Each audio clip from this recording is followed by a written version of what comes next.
it's a good day. Nice. It's a beautiful thing. We had rain yesterday here in Anchorage. It was pretty weird. A little warm spell. We got to about 32, 33 degrees. Roads weren't too bad. I went out, did some stuff. I was expecting an ice skating rink, but not too terrible.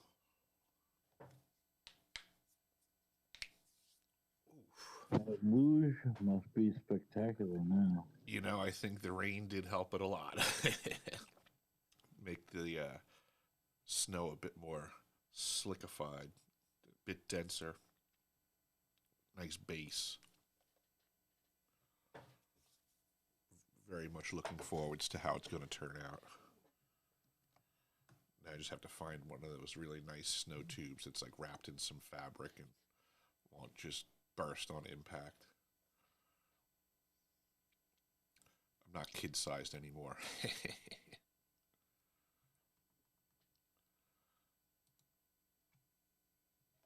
Let's see here. Did I forget to switch that over? Yeah, let me switch that over. Oh, we have a request from a brand new person coming in. Let's see how this goes, Par. Oh, I thought I approved that. What's going on?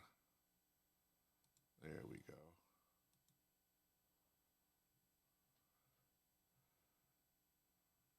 Mr. Ebo. Hello. Good morning. Hello, friends. Good morning. How are you guys doing? Fantastic. What brings you here? I've never seen you in this space before. No, I never been here. So what did you grab the mic for? What's your intention? You say? You've never been here before and you requested a mic. That's peculiar. What's your intention? Yeah, because I want to share something. But you don't know who I am and you've never been here before? Yeah, that's why I want to get to know you first. You want to get to know me. You probably should listen. You should probably do that. Well, I want to get to know you. That's why I joined to live, so that we can have some chat and get to know each other. Yeah, but you're just basically interrupting a concept. What do you know about COINTELPRO? What do you know about COINTELPRO, Ibu?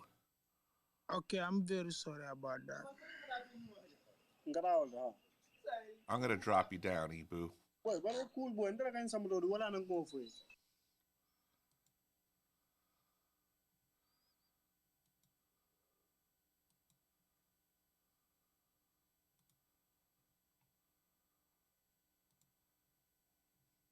All right. That was fun.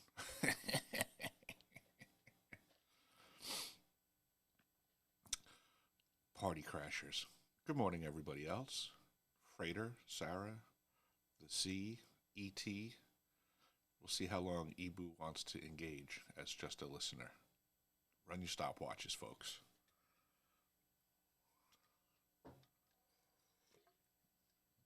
I wonder, do people even have stopwatches anymore? There's an old term.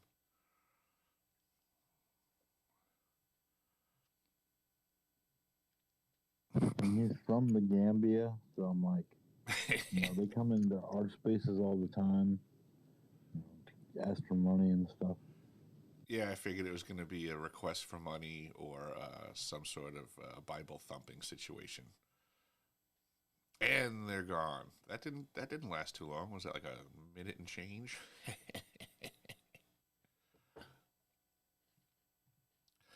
Hey, but at least I got a follow out of it.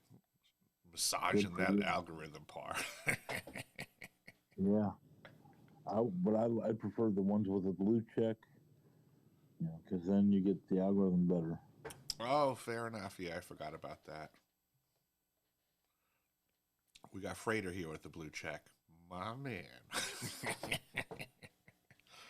Come on, Sarah, what's the holdup? We need you to help massage the algorithm.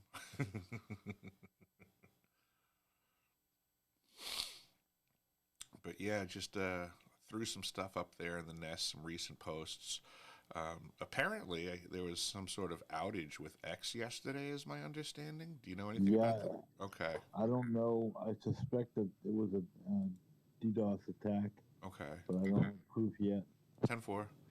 Yeah, I mean, it was like minutes before I was going to start the space yesterday, and I everything remember. just got wonky on my end, and I was like, oh, well, I guess I thought it was me, Par. I thought it was because I was going to discuss No, it was, so you, COINTELPRO. it was. I mean, you could stay in the space you were luckily in a space, so you could stay in there at least. Hmm. Yeah, I just learned recently that apparently these X spaces, um, it's and you probably can term this better, Par, but apparently like there's the X platform, but the X spaces were something that were like purchased by X to use for these conversations. So, like we're in this chat right now on X, but apparently there are other platforms that this conversation is happening on where other Yeah, you people mean can the listen. random listeners? That Yeah. can be the military, by the way. Oh, of course I it can know. always I be that. know. I know. Honestly, I know actually a Green Beret who does that when he's, you know, at work. Hmm. He can just pop in and listen to a space that way. Yeah, but I guess what I was getting at is there's other like regular platforms that these conversations are available on, but I don't know the names of those other platforms that people can be listening, and then it just shows up here as an anonymous listener in a standard non-government nefarious sense. Sure. Yeah. I mean, as far as I'm concerned, the government and the military and corporations are listening to every goddamn thing from everything everyone does, let alone myself.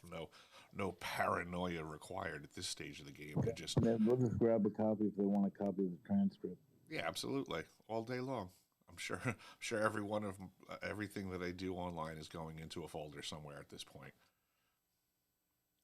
I mean, it's one of the perks of starting your own militia is that you can pretty much guarantee you just got yourself added onto 27 lists somewhere.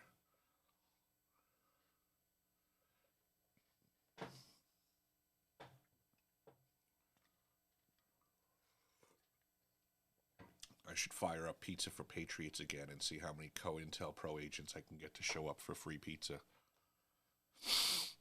That was always fun. Feeding, I can call it Pizza for Patriots or feeding the feds. Either way it works.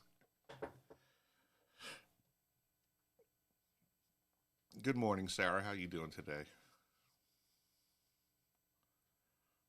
I am doing wonderful.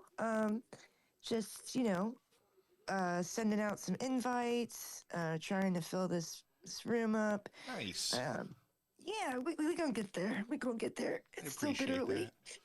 I'm trying to remember Yeah. now because when people change their pictures, it makes me lose a recollection of their previous conversations. Are you the one with 3 boys, if I remember correctly?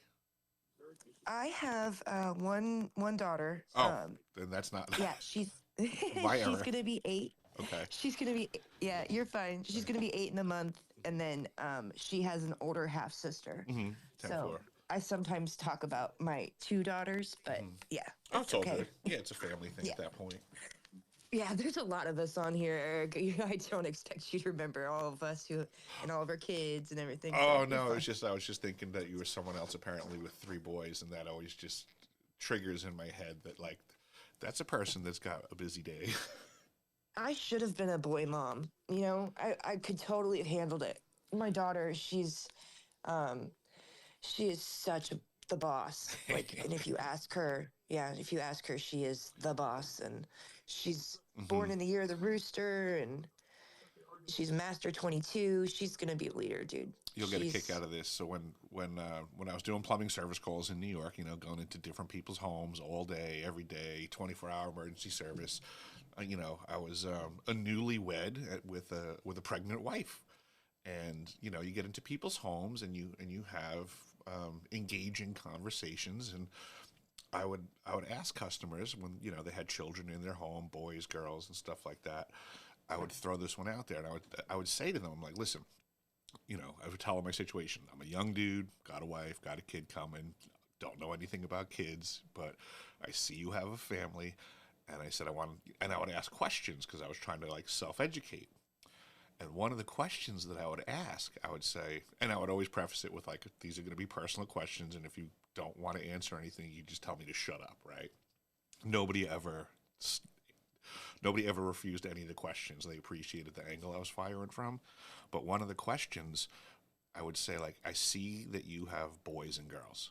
And I said, like, all feelings aside, like, just in the job of parenting, which one is easier to raise, the boys or the girls?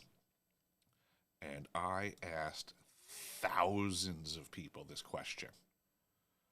And I believe, if I remember correctly, out of all of the thousands of people I asked, it was like under 20 that said girls were easier to raise than boys. And it actually got really comical in how they answered, because most of them were like, girls are a pain in the ass to raise, like just in the scheme of the job, right? And I had like so many customers that were like, listen, I love my kids, I love my boys, I love my girls. They're like, I would trade my daughter for 2 or 3 more boys if we were just talking about the task. They were saying, like, that's how hard it is to raise a girl compared to a boy. And I thought it was so funny.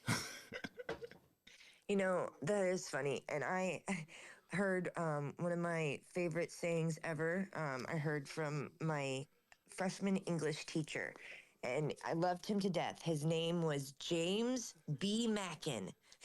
Nice. His last name was, yeah, that was literally his name. Uh-huh. Um, oh darn, I was gonna as soon as I was done, I was gonna say hey to Amy. But anyway, they said he said that women who, or people who have girls only have to worry about the one girl, but or I'm sorry, people who have boys only have to worry about the one boy, but when you have a girl, you have to worry about all of them. There you go. Yep. Yeah. So I'd never heard anything more accurate, and I thought that was interesting I and was at a funny. house one time, big Italian household, old school Italians, to the point that they had, ancient Italian grandma sitting in a chair in the corner of the room in the middle of all the pandemonium, and I'm there probably fixing the kitchen sink or something. And I had been talking to the wife, the woman of the house, and I was going through all these lines of questions, and going back and forth. Long story short, the job wraps up, and the wife goes to get her checkbook or something to pay, and all of a sudden, from the corner, the little old granny, is motioning to me like, "Hey, come here." So I go over to her, and I take a knee to listen, and she goes, "Let me tell you something." She goes, "I'm going to tell you the difference between little boys and little girls." She goes, when a little boy does something wrong and you reprimand him, she goes, first and foremost, he knows that he did something wrong. And you can yell at him and he'll forget about it almost immediately. She said, but now little girls, she goes, you will never convince her that what she did was wrong. And she's not going to forget that you reprimanded her for at least 3 weeks. And I just thought it was so funny. Accurate. Right? Yeah, it's like, yeah, the wisdom of elders. Yeah, I remember when I was a kid, and I think I was in 3rd grade or something, and I got mad at my dad. So he was pilot in the military, and so he was always coming and going, and uh, he was home, and like I said, I'd gotten really mad at him. So I had this big picture of him in my room, of him on the flight deck of one of his massive flight carriers he had spent like 6 months on. And I just like took it out and left it in the hallway at the top of the stairs. So when he came up, he would be like, "Oh, and of course it worked like totally like to a T. He came in, he's like, "Oh no, what happened? Are you mad at me?" And he apologized and everything. And I was just like, "Oh, my dad's too easy." But yeah, I love my dad. Raising kids, man, Oh, it's a handful. it's a handful. It's the Never easy. greatest, hardest job in the world.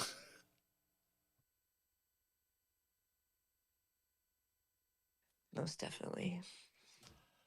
So, Sarah, have you ever heard of COINTELPRO? You know, I have.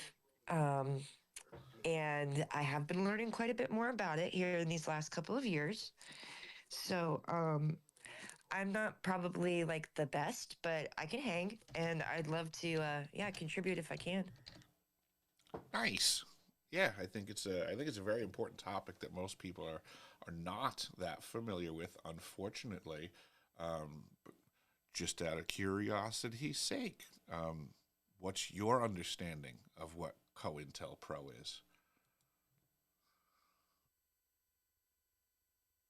Oh, sorry, mic button. And so yeah, I know that a lot of people probably think of it a couple of different ways, but it's an abbreviation for counterintelligence program. So that's what COINTELPRO stands for, counterintelligence program. And I do believe we've had several of them, run. They're usually covert and illegal projects. A lot of times people say that they were only conducted between a certain time, but yeah, I don't know. Like some people want to say, oh, only between 1956 and 1971 did the United States and the FBI aim at surveilling and infiltrating and discrediting and disrupting American political parties and organizations, and in a very subversive way. So, Oh, but thanks for sharing your insights on what you've learned about it. I'll go and I'll add what I've learned, and it's a topic I've been familiar with for a while. I'm imagining that Parr probably knows about some of this history and could maybe make corrections if I'm off. But it was my understanding that it first came to light back in the 70s. I believe it was called the Church Senate Subcommittee hearings, where it was discovered that the FBI had this faction known as COINTELPRO, and that they were tasked with the mission to basically infiltrate both sides of like every argument going on publicly. So back then it would have been like, the Vietnam War, that there would have been factions in the public that are, pro-war, we need to do this. And then there was obviously the anti-war factions. And what COINTELPRO would do was send agents to infiltrate both sides and basically commandeer the narrative to control the argument. And at that point, it just becomes a fake feud. And both sides are co-opted, and the division is wielded as a way to control things. And it was also my understanding that in those hearings, it was discovered that the FBI was very effective at this. And it wasn't simply just like, a particular topic of interest. It was their mission to invade like every topic, to control everything. And that it's also my understanding that at the end of these hearings, that they were told, you are no longer allowed to operate under the name of COINTELPRO, which didn't necessarily put an end to the activity, but just force a name change, which we see is very common in a lot of these programs, is that it's just the system that they follow to change the name with great regularity to, keep people off of the trail. And I have said for many years now that COINTELPRO owns ufology, that these activities, I'm sure, are still going on. And I think it's becoming obvious to more and more people. What I've been saying since day one that I've gotten into these X spaces is we're witnessing one of these fake feud situations, that both sides of the argument have been successfully infiltrated and are being manipulated either through being complicit, being part of the collaboration, or simply just being useful idiots and unaware of the manipulations, the puppet strings that are being pulled on them. But the activity that's observed publicly, to me, seems to be the wielding of this fake feud. You know, we see the pendulum swing publicly and people taking sides. I'm with this crew. I'm the anti that crew. Those guys are bad. No, those guys are bad. You know, it's not being discussed. Ufology. That's the whole point of the fake feud, is to get the division hammer swinging in the community, and to just get people bickering so that their energy is being dissipated away from getting into the end zone, as they're all just, you know, clamoring for, you know, the next shot, the next mudslinging event. And to me, the more and more I see people engaged in this activity, you know, whether they're disingenuous or not, it doesn't really matter to me. They can be, you know, collaborators, part of a conspiracy knowingly, or they can be useful idiots being wielded unknowingly. It doesn't really matter to me. I just look at them as being a detriment to the cause. And I'm trying my best to suggest to folks that we move beyond the bickering aspect. It's like being caught at the kids' table at Thanksgiving. You know, you're sitting there and all the kids are bickering with each other, and you just need to get away from that. You need to move on. You need to get to the adult side of the room where the real conversations are happening. And that's kind of, you know, my long and short of the history of COINTELPRO, and how we can observe that its activities are still ongoing in our community, specifically to the topic of ufology.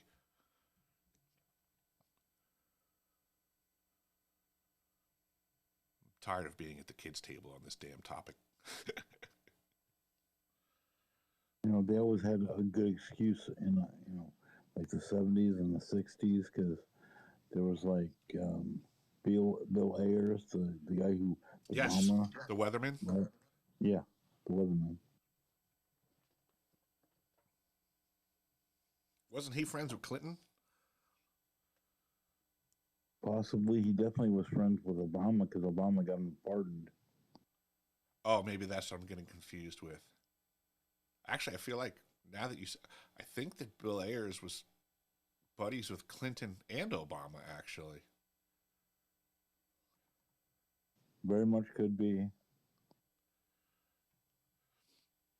doesn't take a weatherman to know which way the wind blows, Par. Gotcha. Yeah, but this is it's a perfect example that these things do go on. And, you know, now that we have, what was it, under the Obama administration, if I remember correctly, the NDAA, the National Defense Authorization Act, where it was made legal for the United States government to subsidize the news. So that, to me, is very much COINTELPRO activity. You know, prior to that, it was illegal for the U.S. government to propagandize its own population. We really need to consider the dangers and ground gained since the legalization of propagandizing the U.S. How can we really believe that there's no monies, no effort from the U.S. government into these online communities? There has to be. It would be impossible for them to not have COINTELPRO type activities in the groups that we're in every day. Not all of these people can be operating in good faith. Some of them have to be up to no good. It's just a mathematical probability, high probability. And especially when we can witness the activities of the fake feuding being pretty much the primary part of most of the conversations that I'm seeing. I mean, I haven't even been in X Spaces for a year. I think I started last March or April, back when they were doing all the bullshit with the fucking the crypto stuff for ufology. Was when I first showed up, and I was like, wow, this is a raging joke. They're talking about crypto versus the topic and how the crypto is going to help the topic. Very divisive, very greed oriented at that point, and wielding folks by their lesser emotions like greed. Now all of a sudden, we got experiences that are more more concerned with the crypto charts than it's pervasive through spaces, and honestly, it's become normalized. Mm-hmm. And I don't like that being normalized. I don't like it being normalized in spaces. Yeah, it's wild that people are trying to monetize everything now. But when it comes to the COINTELPRO stuff, it concerns me that, I get that there's people in the community that were like, all right, I like this guy, I like that guy, I follow his work, I think he's doing good stuff. And those are fair conversations to have. I think it's good. But I believe equally we should be chatting with each other about who do we think the bad players are. And I get blowback immediately from almost everyone when I do that, because they're like, you're so negative. Why can't everybody just get along? And to me, it's just being naive. It's not being negative. It's being realistic. If you don't understand that there's infiltrators around, if you don't understand that there's people that are disingenuous, well, then they can accomplish a lot.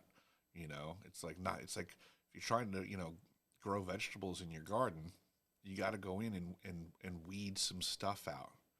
There's things that you're trying to grow and produce, and then there's things that are a detriment to that.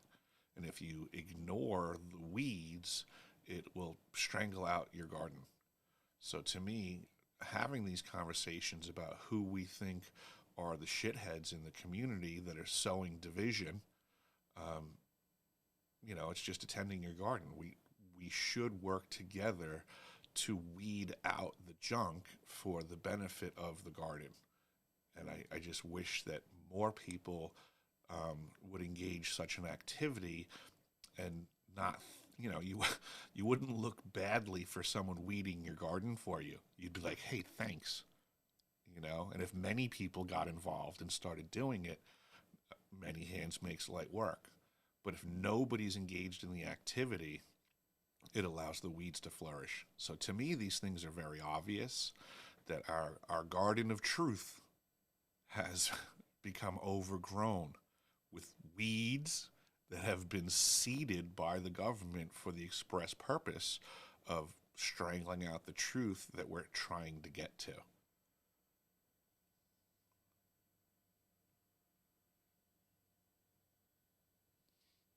A lot of it is purposeful because there is the Communications or Law Enforcement Act, CALIA, which the switches and routers that carry our internet traffic, it's the federal law that allows them to tap that. And so they can go in and stir stuff up to get people talking. Absolutely. Yeah, I mean, I think you've probably witnessed that at least a fistful of times in this space, where we get randos that show up and are a bit off topic, and it's more like they have a question sheet that they were sent with, like, go find the current state of his opinion on this question, and then this question. It's more agenda-based for some sort of shadow faction than it is people that are genuinely looking to engage these topics, for the purpose of, mind melding and truth sharing. Dissipators. The damn dissipators. One of the things that I learned about the COINTELPRO stuff is that as a faction that's trying to insert itself or slow the roll of any organization, what they'll throw at stuff is moles, provocateurs, and dissipators.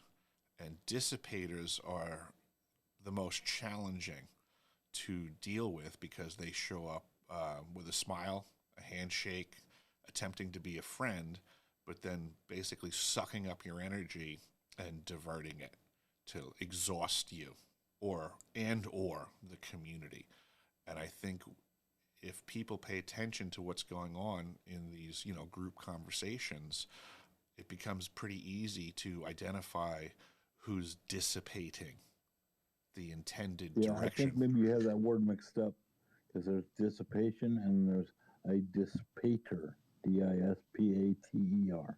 I'm not even familiar with that word. I'm definitely talking about dissipators and dissipating. I've never heard dissipator. What's that mean?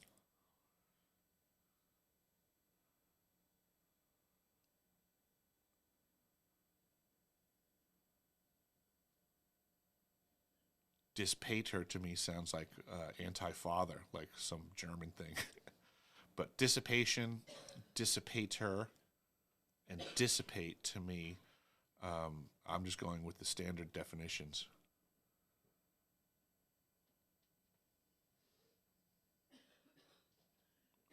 Yeah, dissipator comes from an old Roman god, an archdevil. So, yeah, but what does it mean? Like it means someone causing mischief and chaos. Oh, it seems to be par for the course then, Par. It's the god of dissipation.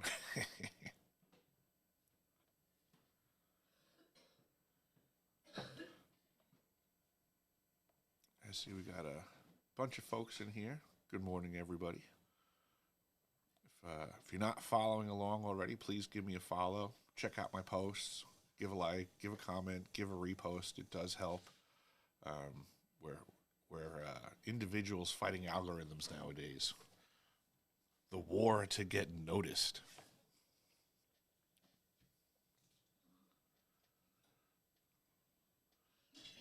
If anybody wants to jump in, we are discussing the topic of COINTELPRO today. Counterintelligence programs. And just trying to elevate folks' minds on the topic to become aware that these activities are very much in our communities' conversations, I guess I should say. The conversations in the communities that we're in.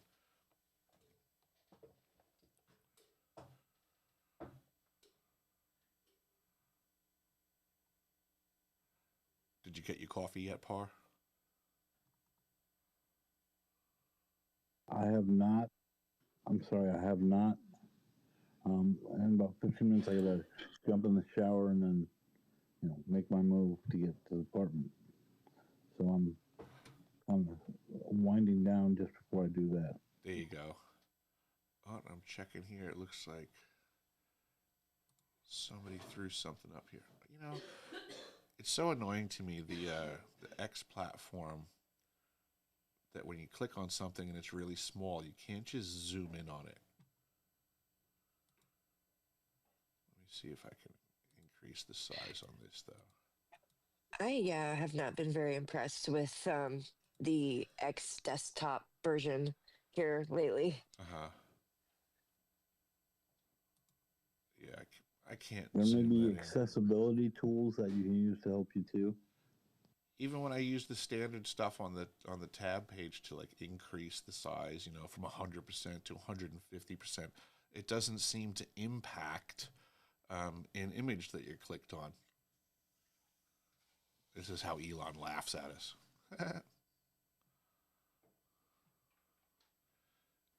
How crazy is it that Elon followed PsyOp Anime? He's a great member of the community. I just thought I'd mention it because that happened this week. It's been an eventful week. Just sounds like another push for more crypto coin to me. I know, that's true. I mean, that's what it turned into, right?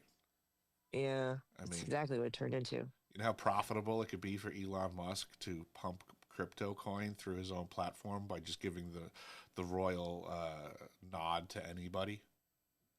But PsyOp Anime deserved it. I mean, good for him. Good on him. He does cool stuff, but regardless, I mean, Is he He's being? not making any actual money, right? Well, Like, that's I just said. Is he now? yeah. I should say. I was just about to say. Is he now just tapped as a useful idiot for other people to start a crypto coin for everybody to invest in and get rugged? As I understand it, he was given some crypto coin. Of course, he would be. You know, early That's exactly on, how the program. That's how these things work. And then all of a sudden, there's a whole bunch of people going, "Good for you, good for you. This is great. This is great for all of us." Yeah, until they get the rug pulled again, right? And then there'll be more bickering again, I would imagine. And then that'll go on for a year about how it was going to be a great thing, and then this guy ruined it, and then that guy didn't ruin it. This guy ruined it. We're gonna, like, how many times are we going to see this before we call people out for just not being on target? Right, we had a guy that was we had a guy making great content, and now the conversation's going to switch to crypto again. And they'll blame it all on Red and Tupa again. Oh, people that are part of the fake feuding? Go figure. Would that be inappropriate if the fake feuders get called out for being in a fake feud again? Hell no. I think disruptors need to be acknowledged. Yeah, I mean, these folks aren't really gaining any ground other than just incessant bickering. It's like little children in the corner. Just get the fuck outside. Go play outside. Yeah, you take the whole community with a grain of salt. I just live with it, because in the hacking community, it's the same thing. Everybody's dissing each other and trying to hack each other and talk, playing in dozens all the time. But there's some truth in what's being said. So there is a grain of truth sometimes you get out of it. Well, theoretically, sure. But is it worth all of the filtering? It's like it's almost not worth it.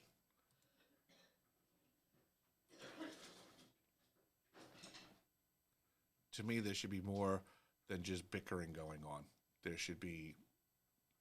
Oh, what's up, Eric Heck? Are you crying because no one believes your fucking fake ass story? And you want to come call me and Tupa a fucking liar, dude? I didn't call you a liar. Nancy Mace prevented you from getting a job for a whole year, dude. Hey, look what's going on. You're part of Project Stargate as a kid. Please, now you want to act all nice. Please continue. You talk all your shit, bro. You talk all your shit all the time. And then if that's what you want to call it. If that's what you want to call it, sir. Oh, yeah, okay. You want to get drunk and yell at Ophelia and shit like that? Please yell continue. At fucking Margie? Please continue. I will continue. By all means, hurry up. Go ahead. Hammer down. Tell everyone how Nancy Mace prevented you from getting a job for a year. Okay, what about it? You just did it. You covered it well enough. It's fake. You're a fucking fraud, bro. And how you want to so? tell some real shit, fucking COINTELPRO, because no one believes your fake story. How so? Sorry. So you've made a suggestion. Explain to everyone how Nancy Mace, Representative Nancy Mace, prevented your lazy ass from getting a job for a whole year. It would be referenceable in the redacted video where she discussed wanting to help me. And then through the email chains that she ghosted me in, the only thing that occurred was me losing my job in a very peculiar fashion. Are you suggesting I have been working for a year? I'm suggesting that you're full of shit, dude. That's your suggestion. And that you're just crying because no one believes your fucking fake ass story. And actually, you want to come diminish real shit. So like, I don't care. Real shit. Okay, what real shit am I diminishing? The shit me and Tupa are dealing with. I hear you all the time fucking downplaying it and shit. Yeah, you guys are caught up in a fake feud. You seem like a useful idiot to me. Right, but you're fucking really a Stargate child fucking psychic, and Representative Nancy Mace prevented you from getting a job for a year, right? Yep, that's correct. Yeah, you're a fraud, dude. You're fake. How you're you phony. Figure? How and you you're figure? Just crying because fucking no one believes your shit. So you've made unsubstantiated speculations. Got any facts to back them up? Representative Nancy Mace did not prevent you from getting a job for a year. You were not some psychic child of Project Stargate. Again, you're making claims that you can't substantiate. I have emails from her. She's yet to give me the help that she offered publicly to Clayton Morris on his show Redacted. I mean, that's right there in the public. She said that she was going to reach out and help. She did not. Those are facts. You've That never doesn't seen me. mean she You've prevented never you from seen getting me a on air. job for a whole year. She was on Eric air Hecker. saying she would help me. Eric, you're full of She shit. was You're a on fraud, air. dude. No, She didn't you're prevent very. you from getting a. You're you wanna very use your angry. NPR voice right now? You're very angry. Well, yeah, How because I come? mean, you're just a fake and a phony. You're calling me a I'll fake use and my- phony. Should I put up more You pictures are. of me in Antarctica? You weren't a child fucking soldier at Project Stargate, psychic. You Antarctica. weren't a fucking... Should I put up more pictures and videos of me in Antarctica, Red? You're gonna say that's Cool, fake? you went to Antarctica. That doesn't mean that Nancy Mace prevented you from should getting you- a job for a year. So you're just trying. Just because you're you went to stretching. Antarctica doesn't mean you're that- stretching, no. bro. You're stretching. I'm really not. I'm You just have saying, you're zero a fucking facts to fraud. back up your claims. You're I'm very just saying that mad. me and Tupa You're are part very of some mad fake that feud. that nobody's been able to slow my roll. You're very mad about that. I literally don't give a fuck, Eric Hecker. Then what are you about doing dude. here? Then why are you here? I'm calling you out for being a fake and a fraud. Because you Like, care. Because you care. well, no, because you're saying You're that I'm making part of some claims. fake feud, and Yeah, you you're part of the. constantly do You're it part of the because fake you're crying because like You're no in one the gives a middle fuck of a about your fake story. You're calling it fake, but again, I'm. You know, I've been in 2 skiffs. I testified in D.C. I've been to Antarctica. I've provided documentation. I have a website with the archives that show the documentation. So you're really losing this. You're gonna have to try a lot Not really, harder than bro. be angry. Not really. Again, I just So you're think here you're to a liar and a feud. fraud. So you're here to feud. No, I'm just here to call you out. You're saying I'm a fake. I'm saying you're a fake. I'm saying Nancy you're part Mace of. Did not I prevent you. said you're part Nancy of a Mace did fake not feud. prevent you from getting a job for a fucking year. Sure she you were did. the first person to talk about. Sure she did. Okay, Eric, you're I got- delusional if you believe that. Okay. Nancy Mace doesn't give a fuck, dude. She's not Okay. going out of her way to. Why prevent did she? Eric Why did Hecker she from say? working. Why did You're she just a say that lazy she was going fucking to reach unemployed out? loser Why who did doesn't she want to get look off their at you ass with and your spend all their character day on assassination? spaces? Look at you with your character assassination Because attempts. I don't believe that Representative Nancy Mace prevented you from getting a job for a year. I'm character assassinating you. Right, okay. You called me a lazy loser just 2 seconds ago. You are. Okay, so You're that's making up this character fake narrative assassination. that a congresswoman is preventing you from getting a job for a year instead of getting off your ass and getting It's a a fucking fake job. story. Okay, it's a fake story, even though it's referenceable and from Clayton Morris, who's bigger than both of us. Cool. I don't give a fuck about that. If you didn't give a fuck, you wouldn't be here, Red. You totally give a fuck. Smells like an agenda. Smells like your agenda. Oh, What are you now doing my here? agenda. What are you doing here? You're not proving anything. You're I mean, I'm proving just you're kinda angry. proving that you're a You're fraud. proving No, you're no, I'm proving just proving you're a everything that fraud. I said prior to your arrival.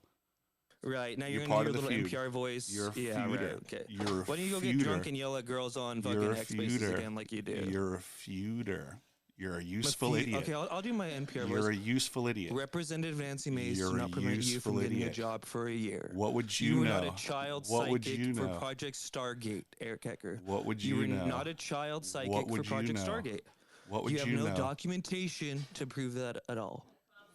What would you Sorry, know? you're a fraud. You're a phony. Good call, guy.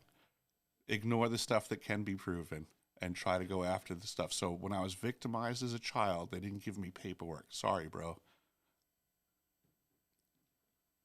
And you fucking crashed out and cussed at Margie, Oh, a nice lady. All when she did is ask you for documentation or proof that you were part of Project Stargate as a kid. No, that's not all that happened. Try harder, I was bro. there. I heard it. That's not all that happened. What happened then, Eric? Why did There's you yell specific at another woman on documentation that X is on my Spaces? website right now, and it was about children being experimented on. Not specific to me, Red. You're failing your point. And when did you That add this document- to your whole that- little? When did you that add this to your document's on long my list of that fucking document's on my accolades? archives right now. The What documents. year did you decide? the What year did you documents- decide that you were a Project Stargate child psychic, Eric? The What year did you add that to documentation your is on fucking my list of website right bullshit? now. Red, do you know that Stargate experimented on children? What year did you add it to your Red, story? do you know that children were experimented on in the Stargate What year program? did you add it to your Red, story, Eric Red, Hecker? do you know that You children don't were wanna answer that, experimented on? Because it wasn't always part of your story. One day you just pulled it out of your ass and added it. You're a fucking fraud, dude. No, Red. I have been public for 6 years about this, and when you ask questions like that, you're simply displaying your ignorance in that regard. Provide so I evidence appreciate. that you were. I Provide evidence cannot. that Nancy. I Mace- never said that Oh. I could provide Okay. evidence that I was in the Stargate All right. program. I was a Well, I'm the victimized asshole child. for not having You are. or asking you for evidence, right? Okay. Yes, when a child is victimized, and then you expect that that child should now show up from evidence from victimization from the 1980s, you're asking a bit too much. That's correct. You do look like an a-hole when you function that way, especially when you try to use that to undermine referenceable information from my adulthood that's very documented. So you're simply being tactical in what you pay attention to and what you don't. I just don't believe you. And That's I think fine. You're a liar. You can say that all you want, but you're you allowed cannot. to think I'm part of a fake feud or whatever for some You actual are real being shit manipulated into because fake you're feuding. crying You're that a people useful don't idiot. pay attention to your shit. Just You're like you a cried that I useful didn't idiot. clip your fucking Crying. fake story on my feed. Like The you choice do of dude. words that you have is interesting. What? You're You want to put on speaking your in very NPR voice right pejorative. now? You're But I speaking mean, in a let's not. very We all know pejorative that you get fashion. drunk every fucking night on this app and yell at fucking females like Ophelia Really? and Margie and I get multiple other drunk people. every night and yell on this app. That's not true, Red. You absolutely do. Every night I get drunk and yell at people on this app. Interesting, because that's not true. All right. Was I on last night? Was I on the night before? Was I on the night before that? Was I on the night before that? Was I on the night before that? Actually, no. None of those things are true. You're doing a piss poor job for your position, Mr. Useful Idiot. What's the next fake story you're going to add to your thing? We got you're a child psychic. Representative Nancy Mace prevented you from getting a job for a year. You still keep ignoring the South Pole stuff. How come? Because I can back all that up? Because I don't really believe that if you're going to already lie to my face and say that a congresswoman prevented you from getting a job for a whole year. She certainly Like, did not reach out to me. Why would I believe anything you say? She did not reach out to me. Those are the facts of the matter. I shouldn't say she didn't reach out to me. She never publicly engaged me. Those are the facts of the matter. She stated about a year ago on Redacted, when Clayton Morris said, I'm going to give you the contact information of an Antarctic whistleblower, and she stated publicly that she was very interested in looking to help. She was lying. My proof for that is that she's never been in touch with me publicly. I mean, those are the facts of the matter. You can be as pissed as you want. You can be as ignorant as you want. Prevented you from getting a job. See, you're like Chris Bledsoe, or you're like Lil Zondo. You stretch the truth. I'm not stretching the truth. Because there's only so much. There's only so much. Hey, look at there's me. only so much that can be proven. Look at you. There's only so much that can be proven. For a year, Eric. There's only so much that can be defrauding proven. this community. You're Defrauding. a liar. You're a I'm crybaby. defrauding. You are. How's that? When you with a straight face say that Congresswoman Nancy Mace prevented me from getting a job for a whole year. Do you know what the word that's a fucking defrauding lie. means? How did I defraud anybody?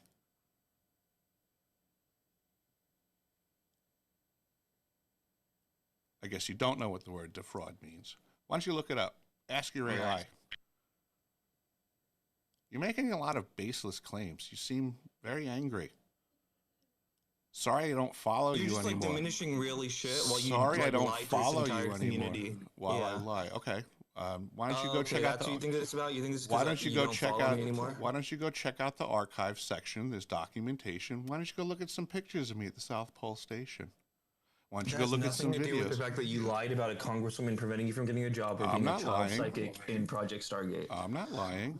You're Like, do you see accusing how me of weird it lying. is for me to be like, You're accusing me of you were lying. not a child psychic in Project Stargate, and you No, I don't see it weird at Look all. at this picture of me at South Pole Station, though. There's documentation of the existence of these programs, of which I have made public in hopes of getting justice for the children that were experimented on. None of these children can And now prove because they were I don't believe you were a experimented on. child psychic, I don't care about children. Do you believe that getting any experimented on. children? See how you're twisting this shit too? You're a liar. Do you dude. believe Stand that? on real shit. Do you believe that these children were experimented on or not? Because I have documentation that proves they were. Go in detail. How were you experimented on by Project Stargate? In the You're 80s? avoiding all the questions, Red. Do How I believe come? children have been experimented on in the past? Yes. There you go. That's the Do I point believe of you my are one efforts. of them? No. Do I Okay, think you because don't I have don't to believe believe. you are one of them that I'm some asshole to any kid who's ever been experimented on? No. So how do we get justice for the children that were experimented on that can't prove it, Red?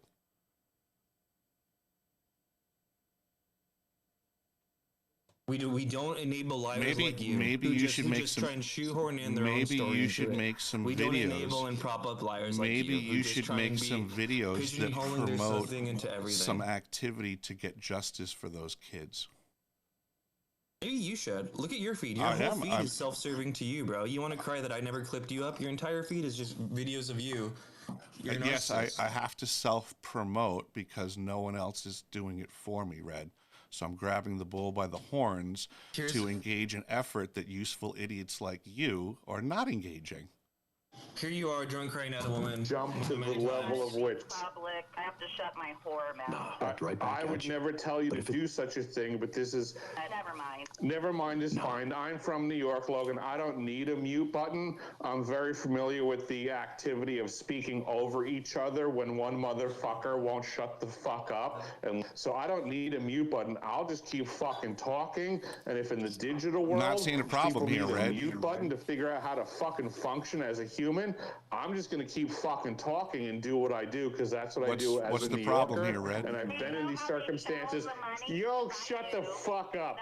You can shut the fuck up. What's You the have problem, a bunch Red? of shit to say, but you don't want to fucking listen. You can continue to keep trying to pontificate. I stand but behind don't give a everything going on in this fuck. exchange. Where the fuck have you been, Ophelia? You don't know what the fuck you're talking about. Pretend like you're an expert on shit. Thank you, Red. Yeah. Blah, I appreciate blah, you blah, putting this out there. blah. Go fuck yourself, Ophelia. You like to believe that you're an expert on shit. I love it. Thank you, Red, for proving my point. Thank you. So there you go. Oh, shit. I would have made better Ophelia up later. It's so funny that you guys talk Thank about you, the Red. Shut your whore mouth. Yeah, real nice, Eric, NPR voice. Yes, when people are douchebags, I treat them like douchebags. Thank you. I wish more people were as bold as me. Yeah, those could have been epic, man. Classic you style. You dumb motherfucker. You know Blah, blah, blah, blah, blah. Exactly. Thank you, You Red. got any documentation to prove your story? I fucking do, baby. Post it. I don't give a flying fuck. You're gonna so you Red, you're proving my point. You got Thank you. nothing, Ophelia. You got nothing. Okay, that's all cute. You want to, prove your Thank point you. that you get drunk and fucking yell at No, girls you, on you X prove Spaces my and you're not point the that I center of treat attention? pieces of trash like trash. Thank you. No, dude. You wish you You're could be an so asshole. bold. You're drunk. You're a liar. You wish you could be so bold. You're lying to this community. You weren't a child psychic. Nancy Mason not prevent you from getting a job. You're just a lazy, unemployed dude. Red. Who's trying to grift off this community. Red, Have a good grift. one. I'm trying to grift. Okay. So, perfect example of what I was discussing before Red showed up. Oh, that was fantastic. Yeah, I'm of the impression that it doesn't really matter to me because, you know, you have a lot of good stuff on your site. And I know you need to keep all that shit running. So if I donate money to you, it's for that. I appreciate that, Par. This is a perfect example of what's going. This could not. I almost feel like it looks like I colluded with him to make my point for me. That was hilarious. This is what you just witnessed was standard operating procedures. Is that people are ignoring the stuff that I absolutely can prove, right? As an adult, I went to the South Pole Station, I learned stuff, I put that information out there. In that process of disclosing my truth, the Stargate stuff, the stuff that happened to me as a kid came to the conversation. I didn't think it was pertinent at all. Like, I didn't bring it up thinking, like, that's not what I started publicly discussing. But then people would ask me, because apparently they knew that there was a probability. I'll get right to you in a second, Wolf, I see your hand. They apparently knew that there was stuff related to what happened to me as a kid that would have bearing on what happened to me as an adult. So people started asking me those things. So I discussed it because I didn't have anything to hide. But certainly the things that happened to me when I was a child, surrounded by adults that were lying to me, were A, unfortunate, and B, nothing I could prove. But when I started getting into realizing that it did have bearing, I did start doing research. I came across documentation that shows that children were experimented on without their parents' knowledge. And I take those documents, I put them on my website in the archive section as a sense of proving that the activities existed. I've never said I can prove I was abused as a child. I mean, How the fuck is someone supposed to do that? All I can do is share my recollections. But go ahead, Mr. Wolf. I mean, you're not the only one who was in the gifted and talented education program. Yeah, and that's one of the things I've been saying is, and at least a couple other people I've come across in the community have been in that program as well. I've been saying for years that as adults, we need to do better for our children. That if it was going on then and nobody knew about it then, if nobody knows that the program stopped, there's a probability that it's still going on. As adults, we should be concerned. But go ahead, Wolf. You had your hand up. Yeah, I just wanted to add that anyone listening who's in their fourth or fifth decade of life or more has a kind of a latent skill set to read body language when they see someone speaking. They have a latent ability to better parse what they hear people saying, whether publicly or privately.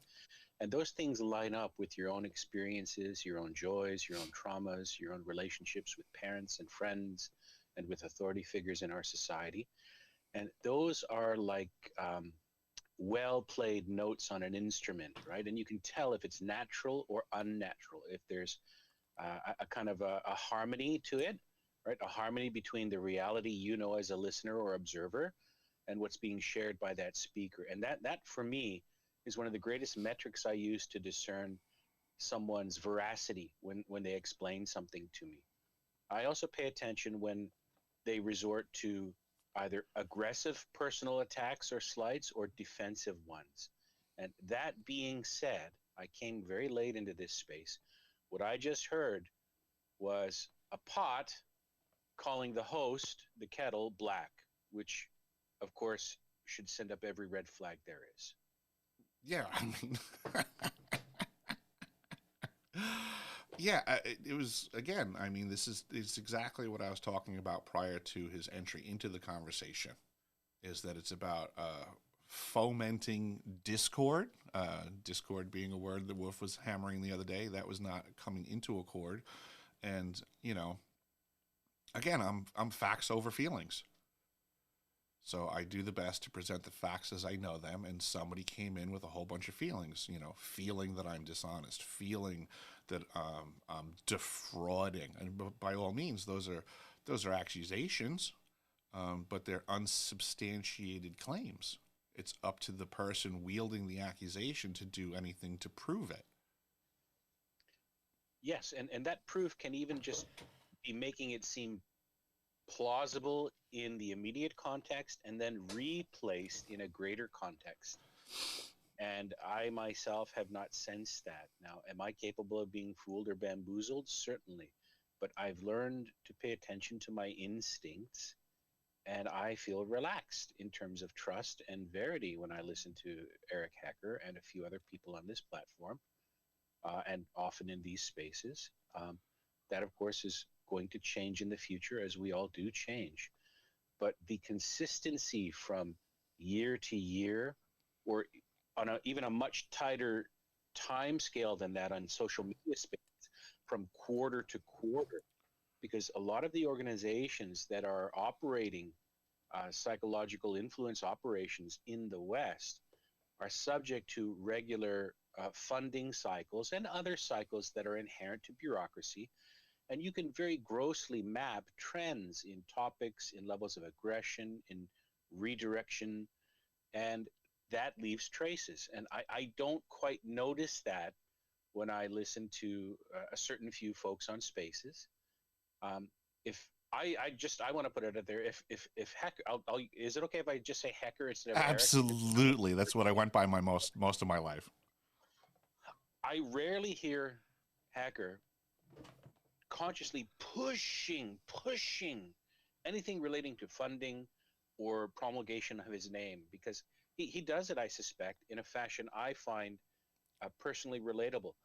You've got to do it a little bit. If you don't do it at all, you're doing a disservice to yourself. If you do it too much, you're even doing a greater disservice to yourself, because you're then chasing after a cloud of influence peddling, and that feels icky. At least that's how I feel about it. It feels fucking icky. I would say you're very astute in your observations, Wolf. That's exactly how I feel about it. It's an obligatory activity that I have to do almost in respect to, I would say, my mission versus myself, that I'm not doing justice to the cause if I don't ask. And I'll just be completely honest with you. I almost feel like never asking, because the return on offer, it's almost non-existent. You know, it's nice. I appreciate that some people throw me a couple of bucks here and there, but in all honesty, for the amount that I rake in, it almost doesn't feel worth the ick factor. It might feel even demeaning at times, which is even Yes. worse for a man.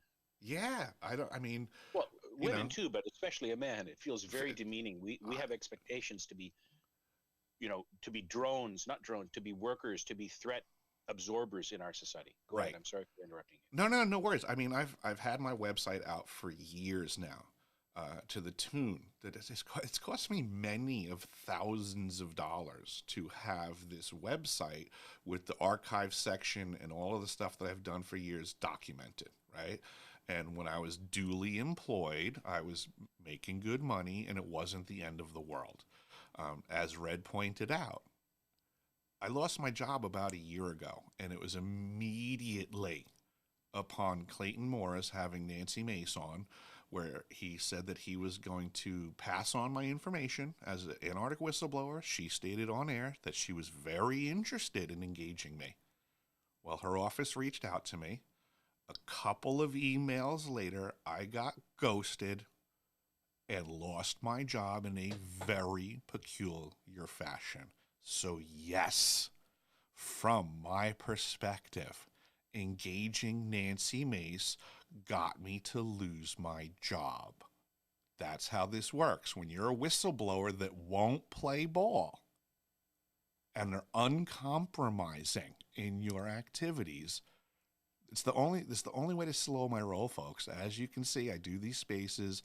I get friction from everybody. The only way they can slow my roll is underfunding me. Welcome to my world. I just speak it publicly. It is what it is. You know, if I was properly employed, I would be back to being on the road, going to conventions, meeting other people, doing interviews. That was all my intention.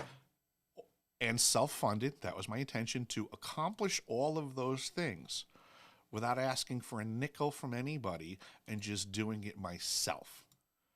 But since the contact I made with Nancy Mace immediately got me unemployed again, and I've applied to a lot of jobs, right? Like, the accusation was I'm just this lazy person sitting here choosing not to work. No, I've been looking for work, trust me. I've had multiple interviews where, I apply for a job and then they offer me a better position than the one they apply for, because guess what? I got a killer resume. But then all of a sudden, I get ghosted again. So the term blackballed or blacklisted also exists. And yeah, I'm concerned that I've been blackballed or blacklisted in some capacity. You know why? Because I have one of the best resumes in the world for what I do, and I'm having trouble finding work. It's a little bit weird from my perspective.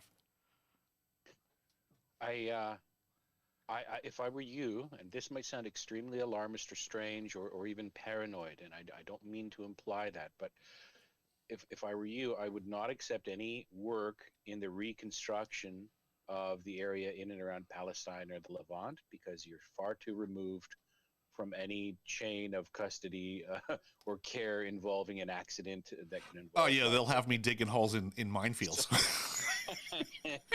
Don't do that. Don't do that. Oh, I totally understand. Yeah. But it is what it is. I mean, in so many other conversations, right?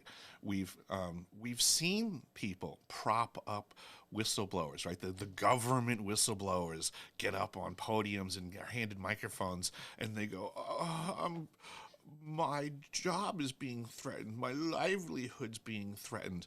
And nobody has a problem with being like, we have to do right by these people, right? It's all cool when it's the government folks and the paid stooges and the useful idiots. Nobody's got a problem when they're like, we have to help these guys out. But all of a sudden, a guy like me, who's a proven whistleblower, who's happy to work, who lost his work in a peculiar capacity after engaging one of these circus act politicians. I mean, come on, folks. It's not hard to put two and two together on this one.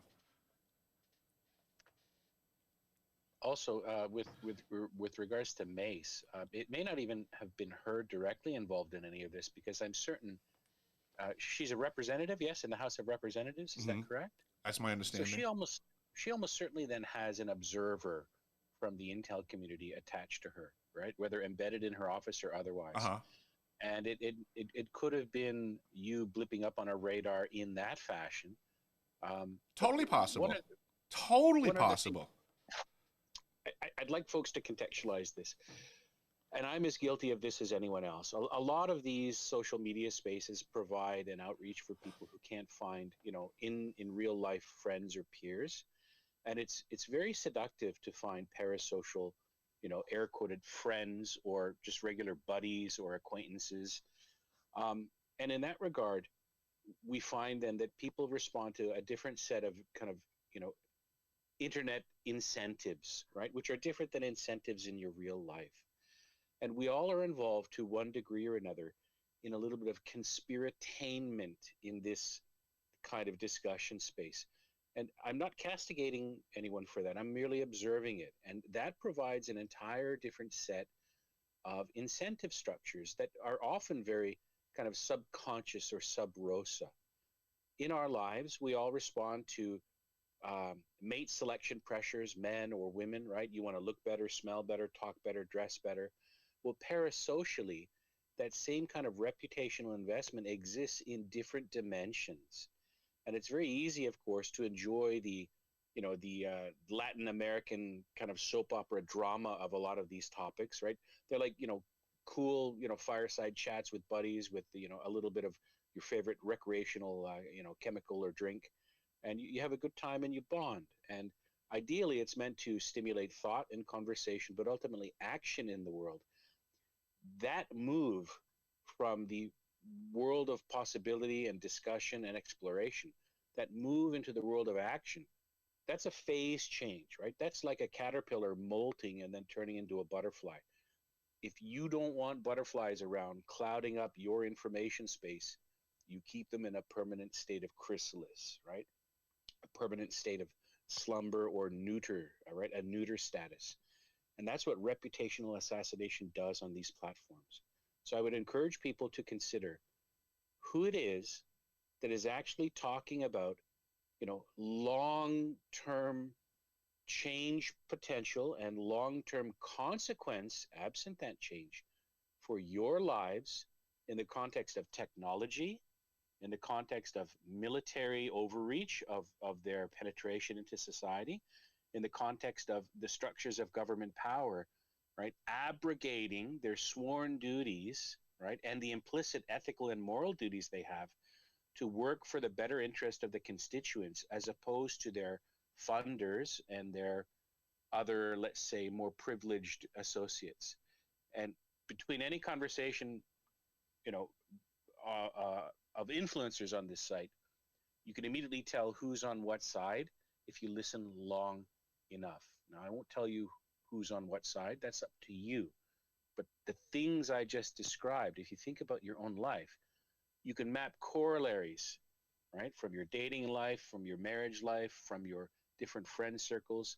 Just extend that into ether space. Right? People have reputations they want to protect, and that often involves self-serving preservation at the expense of others, at the very easy expense of others. And you know it when you hear it. I would agree. And like I said earlier, I've only been on X Spaces for about a year, getting close to it. And it's obvious to me that there are factions. It's obvious that they're feuding. And it's obvious to me that the feuding is a detriment to the gaining of truth for the topic they're pretending to promote. anyone who's seen a good prison TV show or has friends or family or anyone who's been in prison, you know that many prisons, especially in America, are drawn along racial gangs, racial lines, right? And you often don't have an option of which faction you join. If you are one of those rare people that doesn't get pressed into serving a faction, you're a variable that is a disruptor to the pre-existing dynamics, right? What you just described, Eric, makes me think of that kind of dynamic, but in the context of social media influencers and not clout, but in terms of I don't know what to call it. Cloud is too pejorative. It's not cloud, but it's an investment in a public brand, a public reputation, right? So audience capture is kind of what I'm thinking of. Along with audience capture, there comes a certain amount of public reputation. And if you don't defend that, right, those points go to someone else. Many of them are treating this as a zero-sum game space. And that's the wrong way to approach truth-seeking. It makes me think in the concept of the title here, COINTELPRO, right? And as discussed, I think a little bit before you got here, but I'm sure you're familiar with the concept that, you know, COINTELPRO sends, you know, agents into both sides of the argument, so to say. And then they try to swing the people in the middle to choose one side or the other. That's, you know, part of their mission, you know, to control the narrative, to get everybody corralled into a side and then control the argument. Well, I'm problematic to that activity because I won't be swung into the corner of any of the teams. I'm uncompromising, which is a good thing. I won't be allowed to be swayed to pick a side. I will just point out that both sides exist and are detrimental to the activity at hand, which makes both sides mad at me, which is what we witnessed today. One of the sides showed up that I throw stones at. I throw stones at the other side too, right? The person that came in today said, you're just like Lou, blah, blah. You're just like the people that he throws stones at. So he's trying to corral me publicly into that other side. I throw stones at Lou too. That's another side that wishes they could compromise me, that wishes they can have control over me. That side attempts to character assassinate me using the exact same tactics. So that's also very visible to me that both of those sides are getting direction somehow, whatever, you know, information, whatever you want to call it. They're getting their tactics from a common upper desk. I don't know the right words for it. I'm not, you know, super Spectre guy. I do see that we have Gene here in the mix, and he could probably speak more well on this than I can about the actual tactics and how they're, you know, goes from top down, and that both sides of the fight don't have to necessarily be directly working together, but may not be cognizant of the fact that they are somehow taking, for lack of a better term, direction from upper levels, which may be many levels above them. So I'm just, I'm a systems guy, and I pay attention to how things work before my eyes. And I'm seeing the output of a system that seems to be designed to be in a perpetual state of feuding to prevent those that are outside the machinations of the system to still be operating by its functions. And I'm very happy that Red jumped in here because, fuck, that was a perfect example of what I was saying. One other thing I've noticed is that when it's often a woman, and I don't mean to disdain women in general. Please, if women are listening, I see a few profile pics. I'm not disdaining women, but men and women are taught in our society to deal with their emotions in different ways, and we're permitted different forms of expression. And in these spaces, I noticed that very often there are a lot of women, but some men as well, who are what I'll say who are suffering emotional disequilibrium in terms of whatever their experience is. They use very vague terms like I'm an experiencer, or I'm an abductee, or I was experimented on. And there's enough information in the public sphere for someone to be able to glean a few facts about what that would be like, adapt a few stories from their own life and rebrand that so that, again, they are getting some kind of emotional succor or some kind of parasocial friendship or peer group. And you'll notice that many of those people tend to spin out, all right? They may have sometimes what seems like very low energy schizophrenic breaks in a public space. And I've noticed, Eric, dealing with those folks often by allowing them to speak, giving them the benefit of the doubt, far beyond my ability to do so. And then eventually just telling them in a first stage warning language, which is still functionally polite, but firm enough to realize, wow, this is a signal I should pay attention to A, get on topic, or B, wrap it up and move on. And then sometimes they choose their own option C, which is to spit out and have a meltdown on spaces. Now, in Eric's spaces, I often hear those folks, you know, they rage quit out or they're eventually pushed out if they don't read the room, right? In a lot of other spaces, right, Twitter spaces connected to these topics, I find the hosts actually enjoying the drama farming. They enjoy the attraction and the friction and the sparks, almost like a Twitter Jerry Springer 2.0. I don't trust anyone who holds a space like that. Not only are they wasting my time, they're actually harming my sense of equilibrium about how to interact with people in the world. It's a cultivation, an arms race of tribalism and priming you to be reactionary instead of reflective. And that's a great metric to use to determine if you can trust someone on a social media platform. I like the excuse me. I like the way that you put that, Wolf. I'll get to you in 1 second, Gene. I hope for folks that observe the activities that I do in my space that they can appreciate that I'm only suffering those activities for what I believe I'm gauging to be an appropriate length of time for the person to display their activity well enough. And then, as Wolf says, they usually fizzle up and depart, or I will remove them. And I only suffer them as long as I think it is required for everybody to get a firm grasp of the activity. If I just booted everybody out, the split second, red flags went up in my brain, then I don't think that people would necessarily learn as much. That's all. I have good radar for these things. I mean, there's almost no need ever to bring up someone that's never been in my spaces before ever. I mean, that's just a given. I can almost, if someone's never been in my space and they put in a request, I can almost bounce them immediately because I typically know exactly how it's going to pan out. Typically, right? But the fact that I do bring folks up is, shows that I'm open to it at the very least. But everybody, as anyone who's been in my spaces knows, these people show up on thin ice. And if they're going to display some sort of peculiar characteristics, I'm going to make sure that they display them well.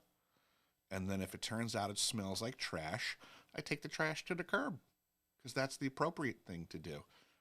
But I want to make sure that the audience smells the stink also, I guess. But Gene, good morning, Gene. Yeah, good morning. Great conversation as always.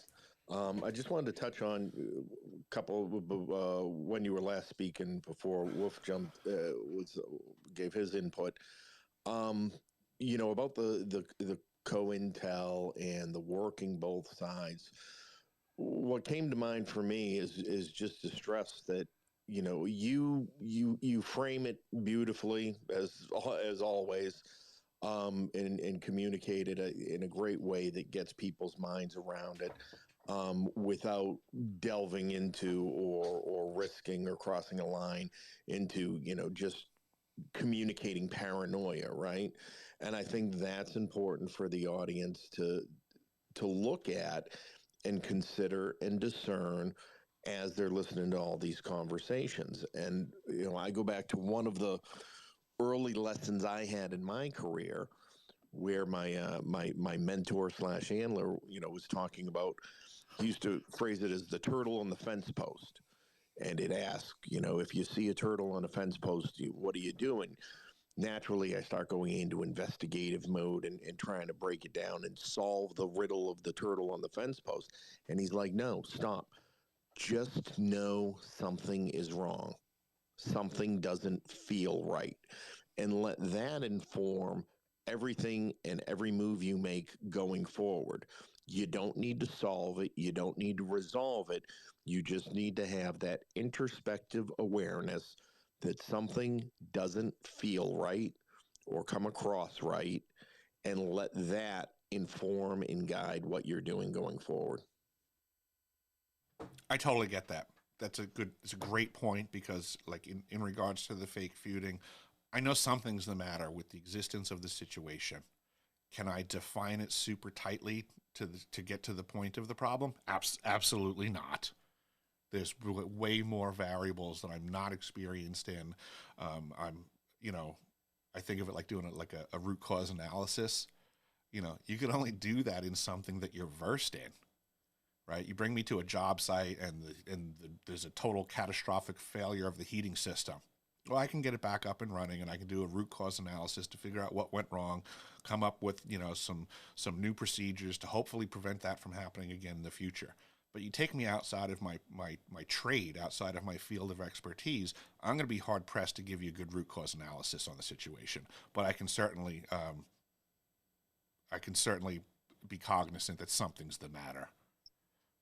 Right. And nor do you want to, nor do you want to dedicate energy and time and resources to trying to get down that path and trying to figure it all out if it doesn't serve your greater purpose. That activity in and of itself could be wildly dissipating to my energy, Gene. I mean, I'm also aware that COINTELPRO and its faculties have been around for a very long time, and I can only imagine the depth and breadth of what they've put up as barriers to my ability to figure out what they're up to. Far be it from me, an Alaskan plumber, to now have to figure out for the world exactly what COINTELPRO activities are up to. I can't do that. All I can do is point a finger and say, this, where there's smoke, there's fire, folks. Don't get burned. Has anyone else heard of something called the monkey reflex in the context of humans, right? Seeing a curious event. When Gene was speaking of a turtle on a post, I immediately thought of the monkey reflex. So we slow down in cars, or if you're on a bus or something, we slow down, or we look out the window at something neat or some tragedy, or ooh, what's that? What's that? Compare that to a cat. I live with two cats. I can move a shopping bag the wrong way, and they look and they freeze, and then they go, oh fuck no, and then they just run for the couch or something, right? We're different as monkeys. We want to see what's going on. Now, how do you attract prey to a watering hole? Well, you use their nature against them. So if you want to gather people around, a particularly flavored watering hole, you put up a turtle on a post. And even better, you have two turtles on two posts, and then you have them kind of joust at each other, right? Then your monkey reflex is in full force. Eric, directly relating to COINTELPRO, I just shared a mind map, and it's got what looks like very schizoid pastel-colored writing on it. And it's a two-layered mind map. It's directly relevant to the idea of COINTELPRO. All of the printed text is from an LLM Delve, where I shaped an inner, and then I parsed through. I basically edited it twice to kind of refine the data, and then I put on top of it, a much more casual, everyday speech example of what that really means. And I just want to contextualize the text on it for folks who actually take a moment to read that. Before you read any of the printed text, read the colored text first and realize, holy shit, this is just describing the news cycle. What's going on? I mean, I know this was happening, but now that I see it in this crazy text, maybe it feels a little more real for you. And then think about what you hear in the news and how this kind of formula of perception management is applied to it. You can almost use this as a cheat sheet to kind of dissect public news events and the reaction farmed from the public in how they're supposed to be tribally moved to choose one side over the other. I did bring it up for the video aspect of this conversation, so that is up on the screen right now, Woof, and it looks wonderful. Obviously, I'm not going to get too deep into reading it right now, but just in the immediate overview of it, this to me screams of Hegelian dialectic, problem, reaction, solution, thesis, Bingo. antithesis, synthesis. There's also something, a higher tier order of that. And I've learned to call it the Hegelian deception. That's not my term. Yep. But there's a second order set of actors or interested parties who are farming that kind of Hegelian dialectic. So think of it as a Russian nesting doll. Yep. Right? Of dialectic inside dialectic. So then there are three vectors inside another dialectic. Then there's a fourth dialectical dimension, and so on. And if you think about how the military compartmentalizes, and corporations or any largely organized group with access to information and influence, how do they frame their actions? With camouflage, right? The Manhattan Project was not a unique way of operating carrying out a strategic plan, right? It was a masterful example of it. But if you literally have all of the wealth in the world and every reason to spawn camp, and protect that wealth, you fund your military, and especially your soft power version of military, PSYOPs, to the maximal degree. You don't cut any corners on that. And eventually they end up taking over like a Praetorian Guard. So there's lots of incentive to mask these influence operations as nodes within a greater system. And you can almost think of them then as forming small organs that work together in organisms. It's a rough metaphor, but it works.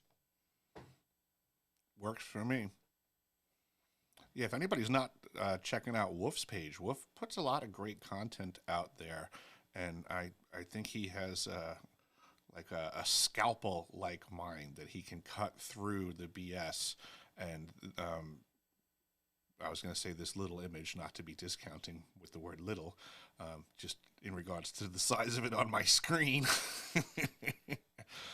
This image, I like how Woof's mind works, is that he can, illustrate dissecting things is the way I feel it functions.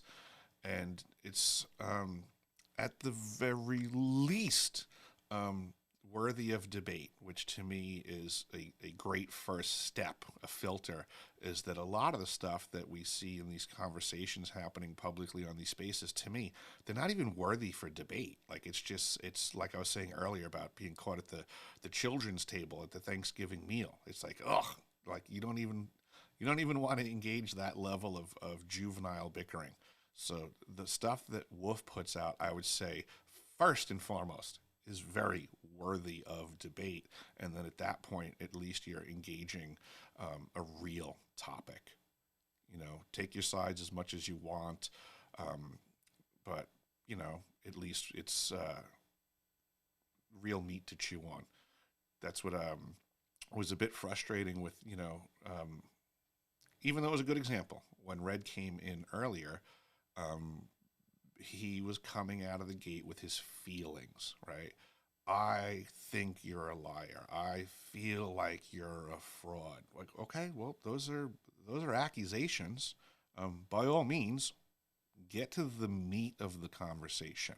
Substantiate any claim you have. Provide any document, he gave a recording, which was taken from an X space that was a while ago,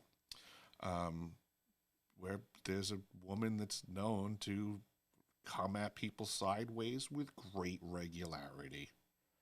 Anybody that follows me knows I bite back. It's just that simple. I don't tell people not to act like the way that she does, but I just let everybody know, if you're gonna punch me in the face, I punch back. So that's what you were privy to hearing, was me absolutely defending myself. I stand by everything that I said in there, and people will learn if you attempt to cross me. That's your error. That clip can also just be not much, maybe better framed as someone from the greater New York area, engage with someone spitting fire at them. Absolutely. In general, folks from the greater New York area, they enjoy that. Yes. Yes. I love saying go fuck yourself. I do. I won't lie. When the moment is correct, like once we cross that line, I'm there. Let's do it. Like we got Gene from Boston over here. I'm sure that like Gene is not someone to start trouble. I bet, with his good Catholic upbringing. But I'm sure that there's a line that you can cross in his world also, where he's not mad about getting mad, where it's like, oh, thank you for bringing me across the line. Now I have faculties that I can wield that I'm only allowed to wield when you cross the line for me. Does this make sense, Gene? Yeah, well, my personal mantra is if you're going to show me your dick, I'm going to slap it. There you go. Exactly. Thank you, sir. I think of foofy fellows from the 16th and 17th centuries in powdered wigs and lace, slapping a silk glove at you. I challenge you, sir, and swack. If someone comes up online and basically slaps you with their powdered glove, they've essentially called you out to an internet duel. It's like Will Ferrell in his Bat Fight video. Yeah. Gene is an interesting character to me because I can gather from what little that I know of him.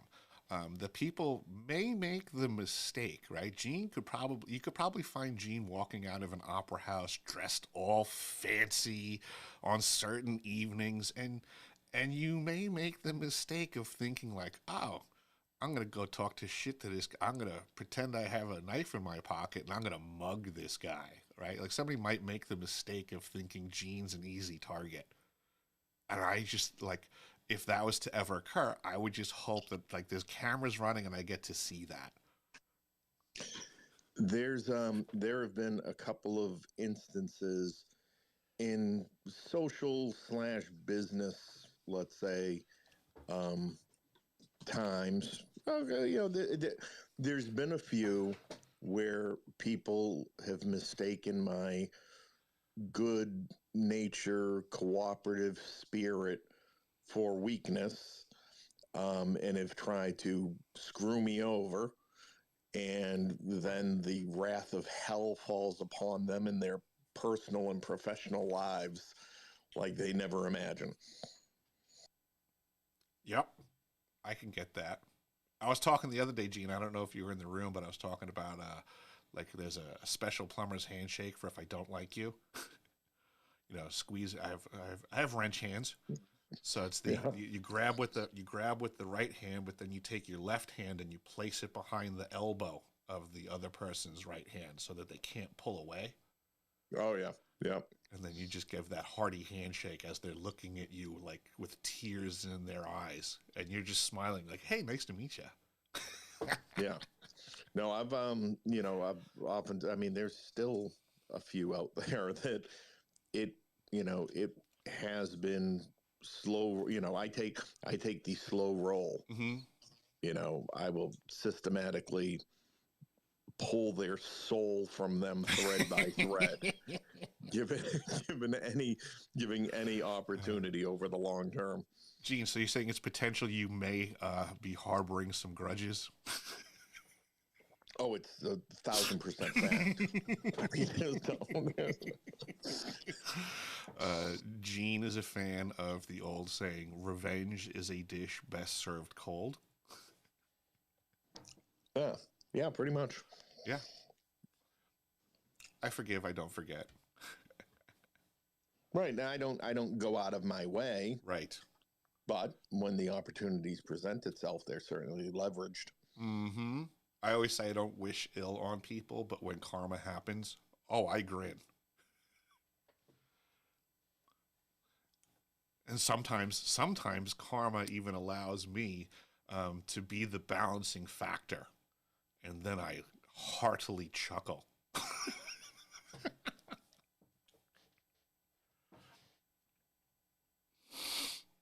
I like what you said earlier about just knowing something's wrong, because it's recognizing the hermeneutic prepping is like knowing the game is afoot is like the first step in being able to defend against whatever the game is. Like, it's really hard to fool people that are aware that the game is being played immediately. Yeah, I mean, I appreciate that I have a depth of experience that most people don't have.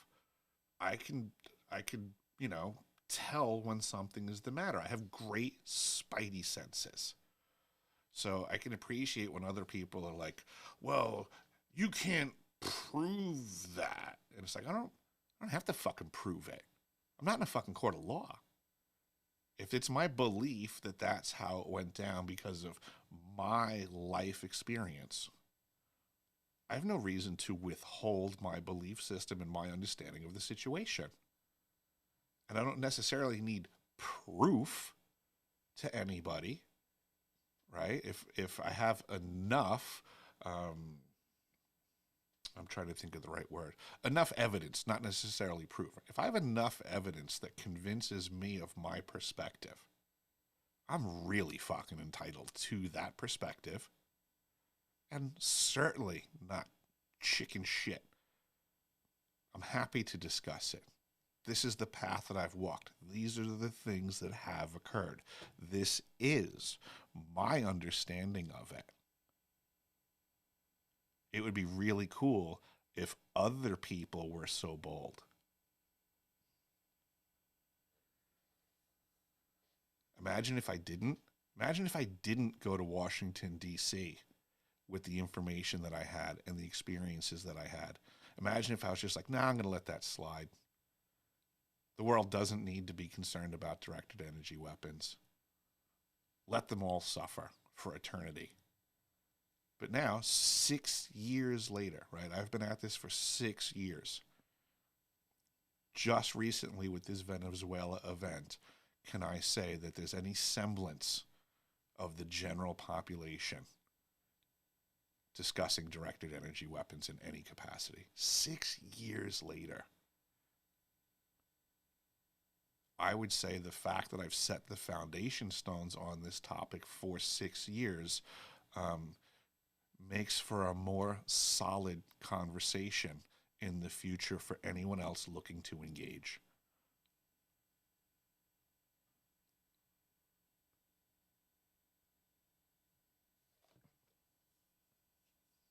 Were you the one talking about the ice cores, the cores and the ice on the Antarctica being used as like a harp, like a mega harp?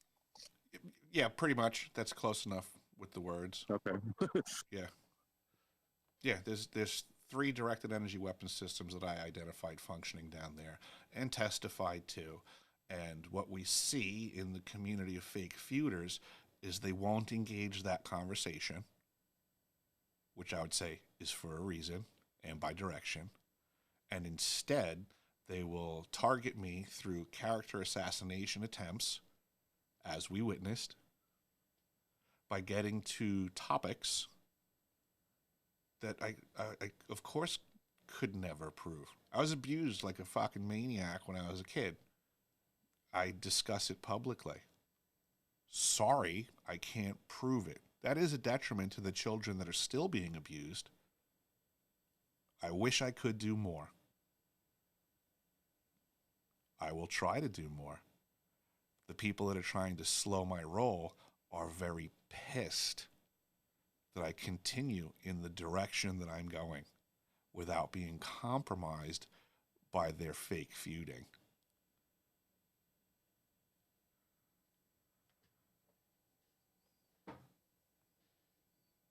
Well, I appreciate you coming forward. Thank you. Thank you, sir.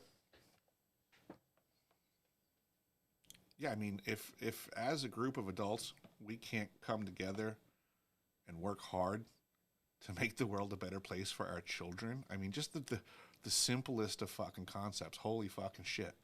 The world is so fucked up, and our children deserve much, much, much, much better.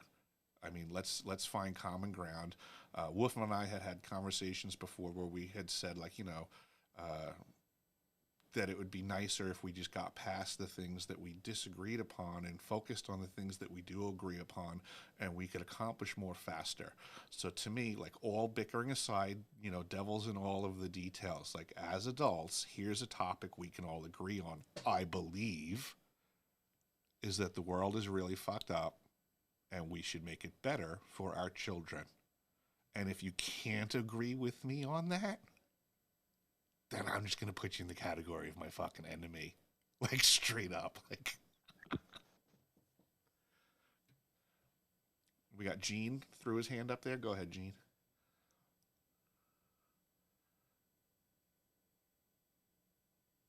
Oop, I'm not hearing you, Gene. Are you talking?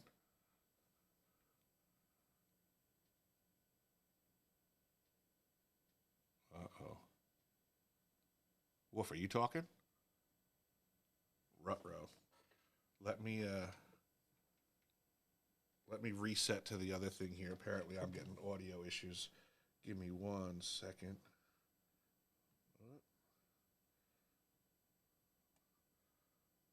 Stand by, folks. For child sex abuse. Oh, now I hear you.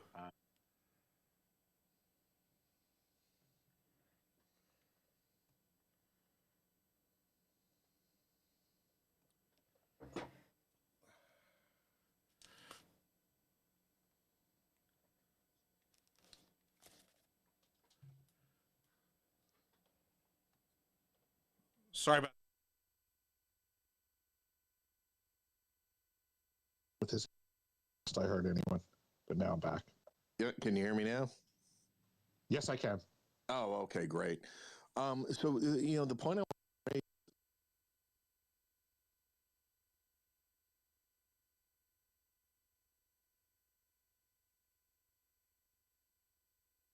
and you know, hear the severity and all.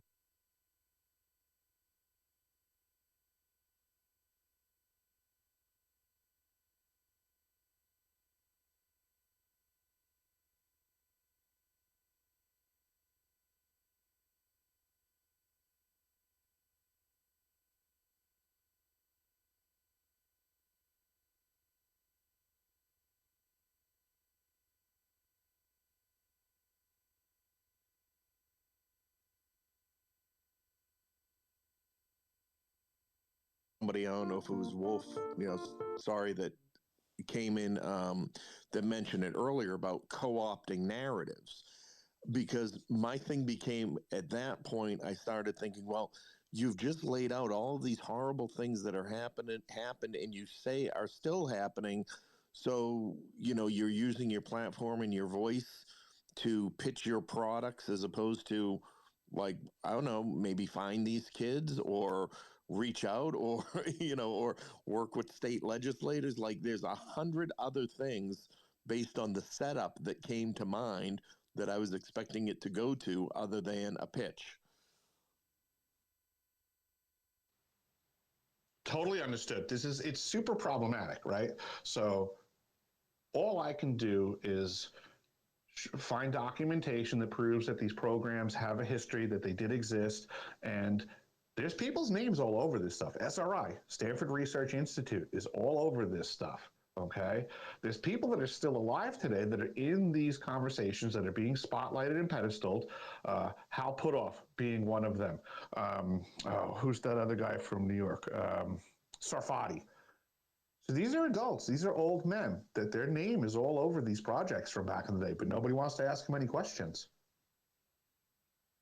So to me, we're doing very much a disservice to the victims from back then and the potential victims that are still part of these programs contemporarily.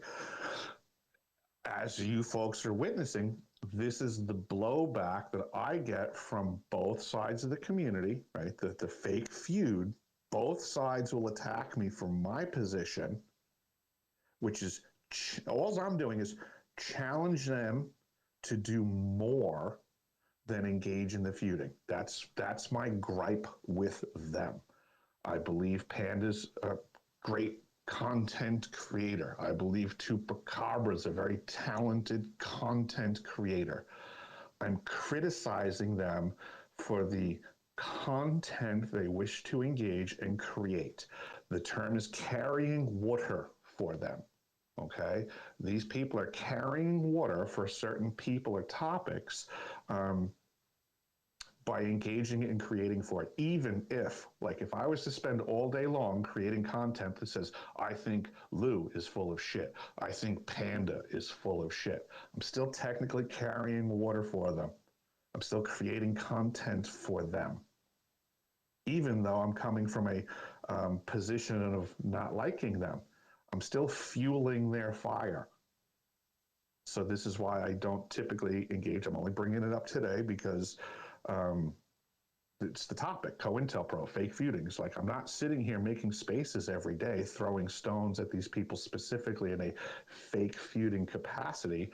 I try to do it more on an impersonal level and discuss the tactics of the factions that are behind these things. The individuals at the front end, like Gene said, I don't know. I don't know how the turtle got on the post, but I see the turtle on the post. Did the turtle climb up there and do it himself? Was the turtle a useful idiot? I don't fucking know. I just see the turtle on the post.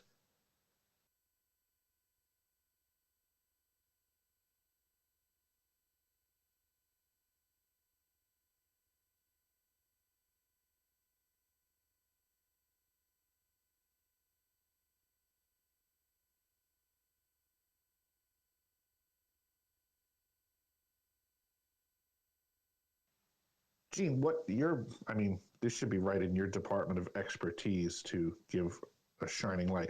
How would you define COINTELPRO? I think you're spot on. That's the best way to discuss it is when you're feeding both sides. You're working both sides against the middle, right? And you're leveraging information or the distribution of information to gauge or gain more intelligence. You're using it to control the narrative. You can use it to disinform and distract and all of those things that you mentioned. So, that's why I say that it's the discernment. It's why I talk about I don't dismiss anybody's or I don't not listen to what anyone is putting out because there may be value buried in there. It might not be exactly as it's presented, and it might not be applicable to specifically the thing they're talking about, but it may have value somewhere else. It's like just somebody dumping another 20 random puzzle pieces on you, and you have to sift through and figure out, do one of them fit the puzzle that you're trying to put together?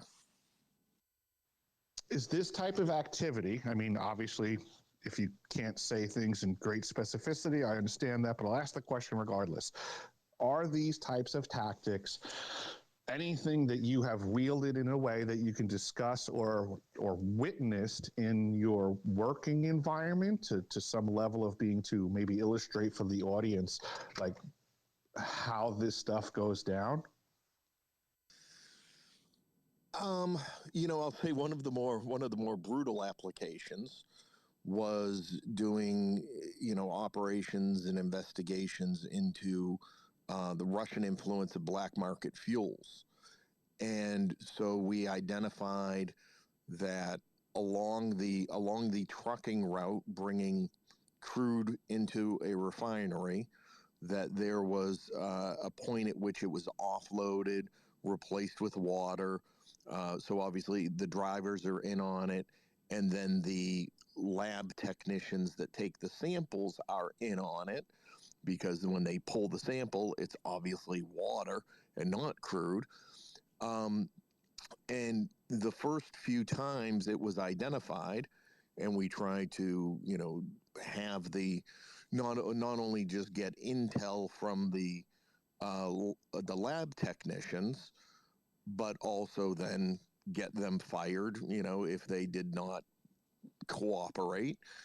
And then when I just, and then I changed tactics, right? And so in the sense that when we observed that happening, then I was there. I had, the local press with us. We took photos, and I congratulated the lab technician for working with us to break the back of this operation. So, as you can imagine, that person was now horrified that I made them publicly the hero, right? So now they weren't, because they weren't afraid of losing their job. So I made them afraid of being a hero and them being, them now being at risk at being targeted by the Russian mob for being a snitch. And you wouldn't believe the wealth of intelligence I got after that from the guys. Very, very good manipulation of the players on the field, Gene. Right. And I used to say, because when I first got involved in this particular area, there were three Brits who were all former military intel guys, and they were constantly, making trips to Moscow and St. Petersburg, trying to find their way back in to the refineries. And I said, instead of that, we know where the choke points might be. So let's cut off the choke points and then look for the ripples outside. Let's then watch what changes in tactics and techniques. And so, I would release information sometimes about upcoming changes to see what the other side was going to do. Did I find any, were there any signals of changes in their strategies and techniques and where they were and when they showed up and all of those things by managing the flow of information. Totally understood. I'm sitting here thinking, Gene, like I'm sure you've heard enough of my story and my accusations that have gone out there, right? That there's these factions that are trying to corral everyone to one side or the other for, purposes of manipulating and perception management. But now, as I've stated, I'm not being compromised by either side. I'm still trying to put information out there against all odds. Do I seem like a lunatic to you when I say that the only way that I'm observing that they have to slow my roll is through ignoring my information, right? Not engaging it, not carrying water for me, not clipping it, not generating stuff, character assassination efforts, or undermining my employment? Does that seem absurd for me to say, or does it just seem like, no, that's probably par for the course, how they would handle you? Yeah, not at all. I mean, and I was popping into your coffee talks long before I ever came up, and complimented what you were doing, because I was hearing what you were saying. I'm like, this guy knows exactly what he's talking about. He's got the street smarts to figure this out. And obviously my story is very similar to yours. Now, I haven't yet faced the attempts at discrediting, but as soon as they pop up, my response is going to be, there we go. Okay, here it is. Now, now I see where they're at. And, and I found it fascinating coming into this world with so many, quote unquote, intel and counter intel guys running around that, as I'm looking in, I was like, how does nobody see this stuff and see what's going on and see the control and the information manipulation and all the rest of it? And ultimately, as I looked at these guys' backgrounds, I was like, oh, well, these guys, not all intel is equal. There is a big difference between sitting in a command center somewhere evaluating data and putting the pieces together and being on the ground out in the field, dealing with both sides face to face, sitting down at the same tables. Your perspective on, how tradecraft is applied becomes much different.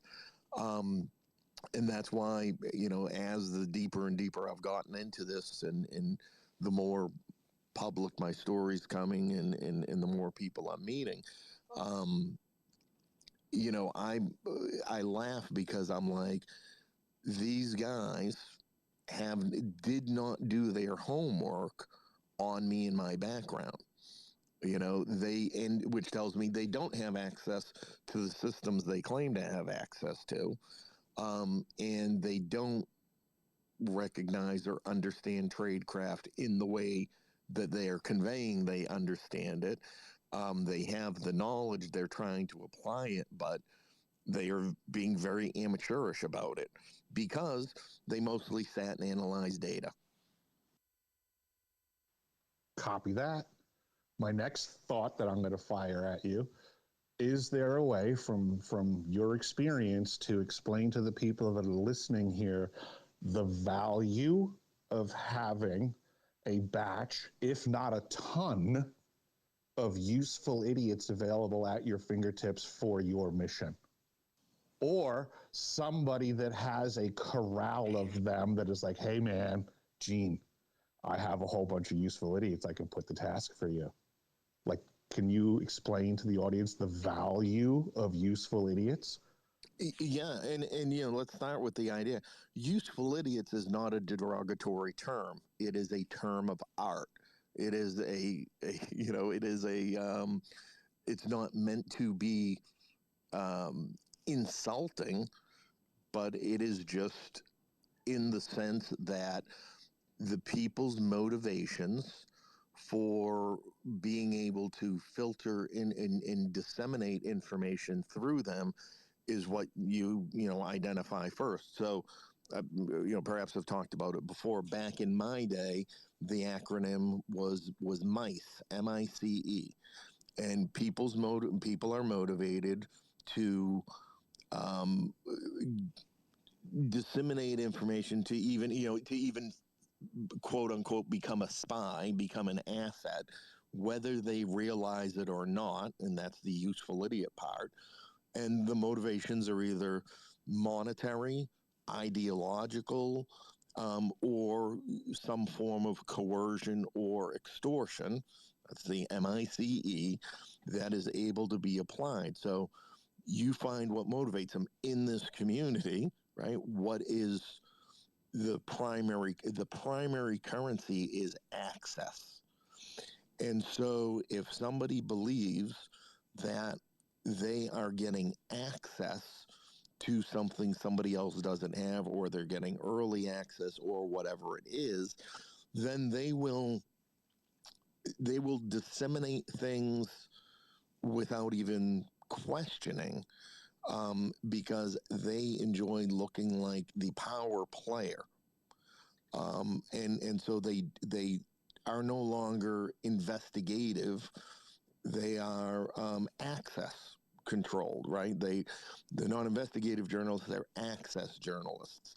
Their ability to be prominent is based upon the access that they have, and they are not going to jeopardize that access in in exchange for actual truth or controversy.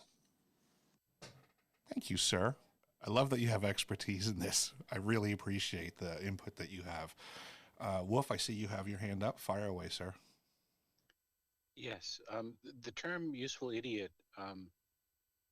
feels pejorative, and in a limited sense, it can be pejorative. But we've actually all been, we social media users, a useful idiot at one time or another, because I doubt any one of us, and I include myself in this very deeply, I've learned from this, has shared a post or a link or an image or a story or some kind of attention flare that turned out later to have been not only not true, but engineered to be plausibly true to deliver a deceptive payload, right? Nanobots in the gene therapy vaccines, right? Or not vaccines, injections. It's bad enough that it's an untested genetic therapy. We don't need to go to the level of nanobot, right? that is such wild speculation. It could actually detract from your credibility later on. And images about assaults or police actions or civilian actions where we don't have enough greater context, but the direct and visceral emotion of the scene, right, tickles a predisposition you have either cultivated yourself or that has just naturally formed or accreted like a barnacle on your outer surface, so that you're easily influenced one way or another, right? If people know how you tick, they can make you talk. And it is not learning from that where the idiot part comes in. It's not that the person is mentally deficient or even ill-willed. It's that they likely have not learned that there are people in the world for whom the ends justifies the means, and they will be ruthless in utilizing any resource they can. If you follow any automobile sports, car sports, not drag racing, that like the Daytona 500, there's something called drifting, where you enter into the kind of blind spot behind a car, and they're cutting through the air, and behind them is a small little pocket where the physics of the airflow is different, and they can actually just gain a few, just fractions of a percentage point of fuel efficiency or reduced friction on their car. And it's kind of like Aikido, right? They're using the energy in the system to actually redirect their own motion at your expense, right? Is the driver in front an idiot, or are they just being outplayed, right? It's not that they're stupid, but it's that they're, relatively speaking, naive in the greater context. Go ahead, Gene. Yeah, and you raised such a great point. And you're right. We are all useful idiots to somebody, and in the social media world has figured out how to monetize that. I go through it with my wife all the time when she starts talking about a Facebook thread or something where something is being said that is so out of the world, bizarre, could not be probable, but everybody's engaged in it, and this is that engagement farming, right? And what I explained to her is that number one, she needs to understand the person posting that, or the media profile posting that, it doesn't matter whether they actually believe it. They are just trying to get engagement because the algorithm does not differentiate quality of the engagements. So, the more you comment on it and share it with somebody else to tell them how stupid this person is, you are feeding that algorithm and that ecosystem. And and the worst part about it is then once the metrics of that page are up there, the owner then monetizes it, and there are marketplaces for this where they will sell the account that has X number of followers and high engagement rate. And if you have ever noticed that suddenly you are following somebody or something that you have no idea when you followed it or why you followed it, it is because that account was purchased because it was originally something you were engaged with. And it could be as simple as, cats doing funny things, or it could be as controversial as, why Nazis in blackface are the next, greatest art, anything. Um, and that's why, those things happen. So similarly in this space, do not assume that the things everybody posts, they honestly believe or buy in. You can look at the accounts, you can see when they're, particularly no name, no identification, no real photo or an AI photo, and they do nothing but repost and then comment on other things. That's all part of this farming system, and we have it right here ad nauseum. Here. I was just scrolling through the comments that Wolf put in the purple pill, And I do highly recommend that folks take a look at that. It's super informative. Wolf is a fountain of information.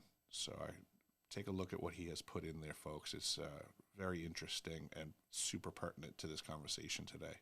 Thanks for that stuff, Wolf. It's always appreciated.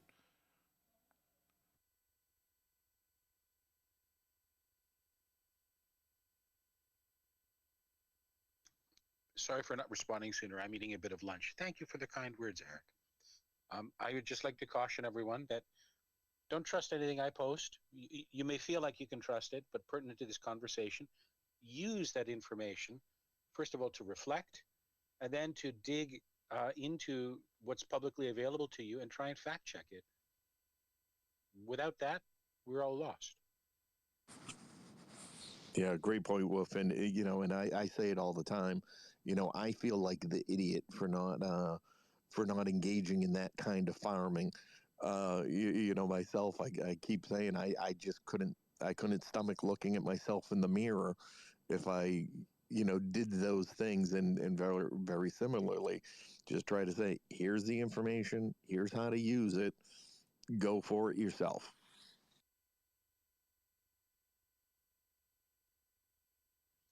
One thing I think that's hard for a lot of us in the civilian world to maybe understand and maybe thoroughly, deeply believe is that for some people, propaganda is a job and they compartmentalize their life, right? Just like someone involved in a criminal enterprise can separate their family life with their wife and children or husband and children, and then their professional life. And once they realize that the world they're creating is actually going to result in a psychological hellscape for their own children, they likely have a come to Jesus moment, metaphorically speaking. But by then they might be too deep, they might be too debt ridden, they might be too dependent on receiving that paycheck or maintaining a reputational integrity that they can't risk doing anything. A perfect example of this would be the comedian Patton Oswalt, who you may have recently seen in the media the last 6 months or so, threw Dave Chappelle under the bus in the context of the topic of transgenderism in the comedy, and being the butt of jokes in the comedy world. And the story was released that Patton Oswalt apparently wrote a public apology letter, and there was a photo of him and so on. And I heard another comedian, Kurt Metzger, contextualize that perfectly for me by explaining that Oswald's first wife died. He has a daughter who is from that marriage with his deceased wife. He obviously loves his daughter. She's in the world of Hollywood and entertainment and comedy. He likely knows what that world is like. She wants to work in that world, being a young woman who, is going to have to learn the true dark nature of life. And he wants to protect her without her having to pay any reputational or professional costs incurred by him. So what did he do? He swallowed one of his balls because it was going to protect his child in the future. I'm not a father. I can't tell anyone if that was a good choice or a bad choice, but I can observe it and I can understand it from the point of view of just caring about someone you love and taking a hit for them. So a lot of these folks, not all of them, of course, but a lot of them are simply responding to the greater incentive structures in our society. We're all kept very precarious in terms of finances, reputation, employment. And I can't help at this point in my life but think it's an element of design, if not a predominant design. Yeah, I agree. And I think that speaks to the greater point, again, of what we are consuming in the community and who we are consuming it from. And I've said it a million times. If you really step back and evaluate a lot of these major voices and ask yourself the question, come disclosure, come that day, a president takes to the podium, they're out of business, right? Or are they out of business the day that comes? And then you begin to frame and look at what they do, why they do it, and how they do it, more importantly, and saying, yeah, they're actually counterproductive to the cause and moving the needle.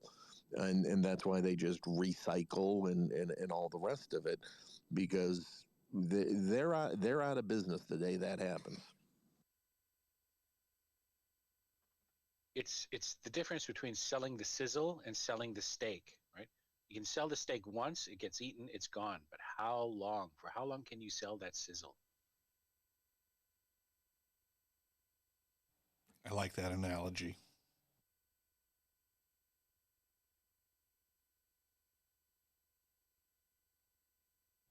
I'm sitting here thinking about the conversation that happened before, because it's maddening to me to see how this community functions in regard to the child abuse stuff. To really operate from a position like, we can prove these programs existed, but how does anybody lay at the feet of any of these victims? Like the challenge, like prove it. If you can't prove to me right now that you were abused as a child, then I get to call you a liar. That to me, it's like re-victimization. I don't even know the right words for what I would say is a really horrible angle to fire from. Eric, it's not just re-victimization. That's true. But in a much more, kind of pedestrian, everyday framing, it's a low blow. It's dirty fighting without even pretending that it's not dirty fighting.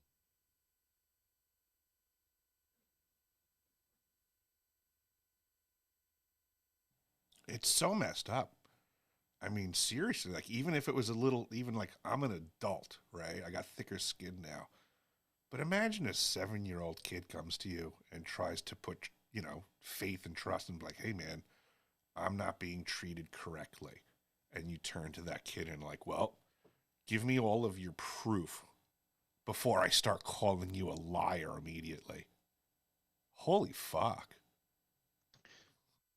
Gene, you're from Boston, and you must have read the Hartford Courant back in the day when they broke the Catholic sex abuse stories. Yes, I'm familiar with it. Yes. Yeah, so I'm not highly familiar with it, but in the context of life in Boston and the East Coast in general, um, how much victim blaming was engaged in at that time? Just a standard amount, a front-loaded amount, or did it seem like there was an effort to really spin things, to blame the victims that was likely derailed because the story really did go somewhere, right? Yeah, I mean, I think all the initial fallout was really more of an attempt to bury it than discredit. I really can't put my finger on discrediting, but certainly burying the stories, which obviously made it worse for the church itself. Let me draw a thread out of that. It's related to this, but Gene, do you remember in the 70s that in Connecticut, legalized gambling was allowed in the context of a sport called high-a-lie? Do you remember that? I remember the sport. Yeah, I don't know particularly the Connecticut scenario. It was allowed in Connecticut for a brief time. And of course, the Patriarcha crime family must have been involved. And Bridgeport, right? Bridgeport had what's called a fronton, which is a high-a-lie arena. So the Bridgeport fronton, Bridgeport high-a-lie, the VP of operations there was named James R. Psaki, Psaki. And yes, it's the same Psaki. That's Jen Psaki's father, right? Later on, he went on to work with Chase Manhattan, and he then later on went into real estate development. And then Gene, of course, you having your background, and Eric, you, of course, being an adult connected to some of this stuff, you know what that means, right? He's in a essentially a money laundering front early on as the VP of operations. He's later then moved up into one of the largest banks in the world at that time, headquartered in Delaware of all places. And then he moves from that into real estate development, right? His daughter ends up becoming press secretary. She went to the William and Mary College, I believe. They're from, of all places, Garden City in Long Island, I believe. This is one of America's kind of princeling families, as it were. They have family members in military intelligence, in politics.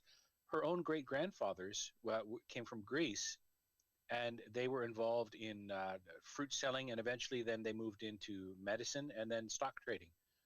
So that family is deeply tied to power structures. But the open connection to organized crime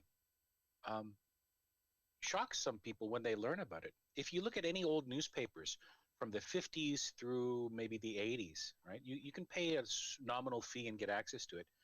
You could read about all kinds of political corruption that should make you blanch, because it was so open back then, and it was so openly reported on back then. And the media landscape has changed entirely. You don't find that kind of reporting anymore. They must have learned their lesson. But the idea that this kind of preying, right, this predation on the citizenry is new or rare or not multi-generational, these are all comforting lies, right? The world couldn't possibly be that way, right? Someone would do something about it. Well, that's exactly what the entire effort of propaganda is meant to do, to make you believe that there is someone who's going to do something about it, so that you don't do anything about it, so that you put your power away in a little cupboard and let it gather dust. Yeah, absolutely. And yeah, I'm very familiar at a even personal level with the patriarchal family. And and one of the quintessential example of all that, Wolf, is the Kennedys, and Joe Kennedy from senior from back in the day. Didn't they make their money as bootleggers? Exactly. Yeah, and they have connections to the Canadian Bronfman family, which is a billionaire power-holding family here in Canada. And the Bronfmans, of course, the two Bronfman daughters were involved with the Nexium sex cult, right, among other things. And that allows people then to see the links immediately between multi-generational wealth, which becomes the actual stakeholder in the effort of governance, while we enjoy the theater of politics that is, in the ancient world was considered to be, an art form for the slave class, to keep them docile, essentially. And I'm using that kind of loaded language on purpose, because if you're honest with yourself, you will realize that it's a lot easier just to stay in bed and roll over and enjoy the warmth and leave the cold for someone else to deal with, right? It's a natural thing. Right. And that connection to politics, again, the Kennedys, John Kennedy wasn't being necessarily groomed to become president. It was the older brother, I forget his name, who died, I think also during World War II, who Joe had his eyes on for that job. And then he shifted gears, and as urban legends go, that was when Robert Kennedy assassination. They talked a lot about the family connection to organized crime, and that essentially it was the family's intimate knowledge that was leveraged by Robert to break the back of the mafia when he was attorney general. And they were going to teach him a lesson.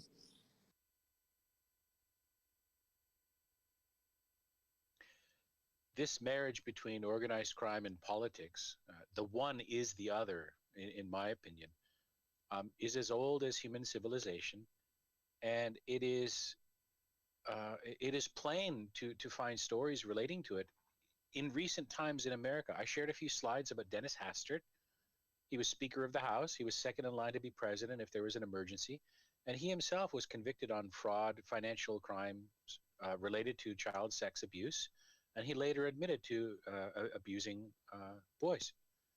And you look at something like the Franklin scandal, which is related to it.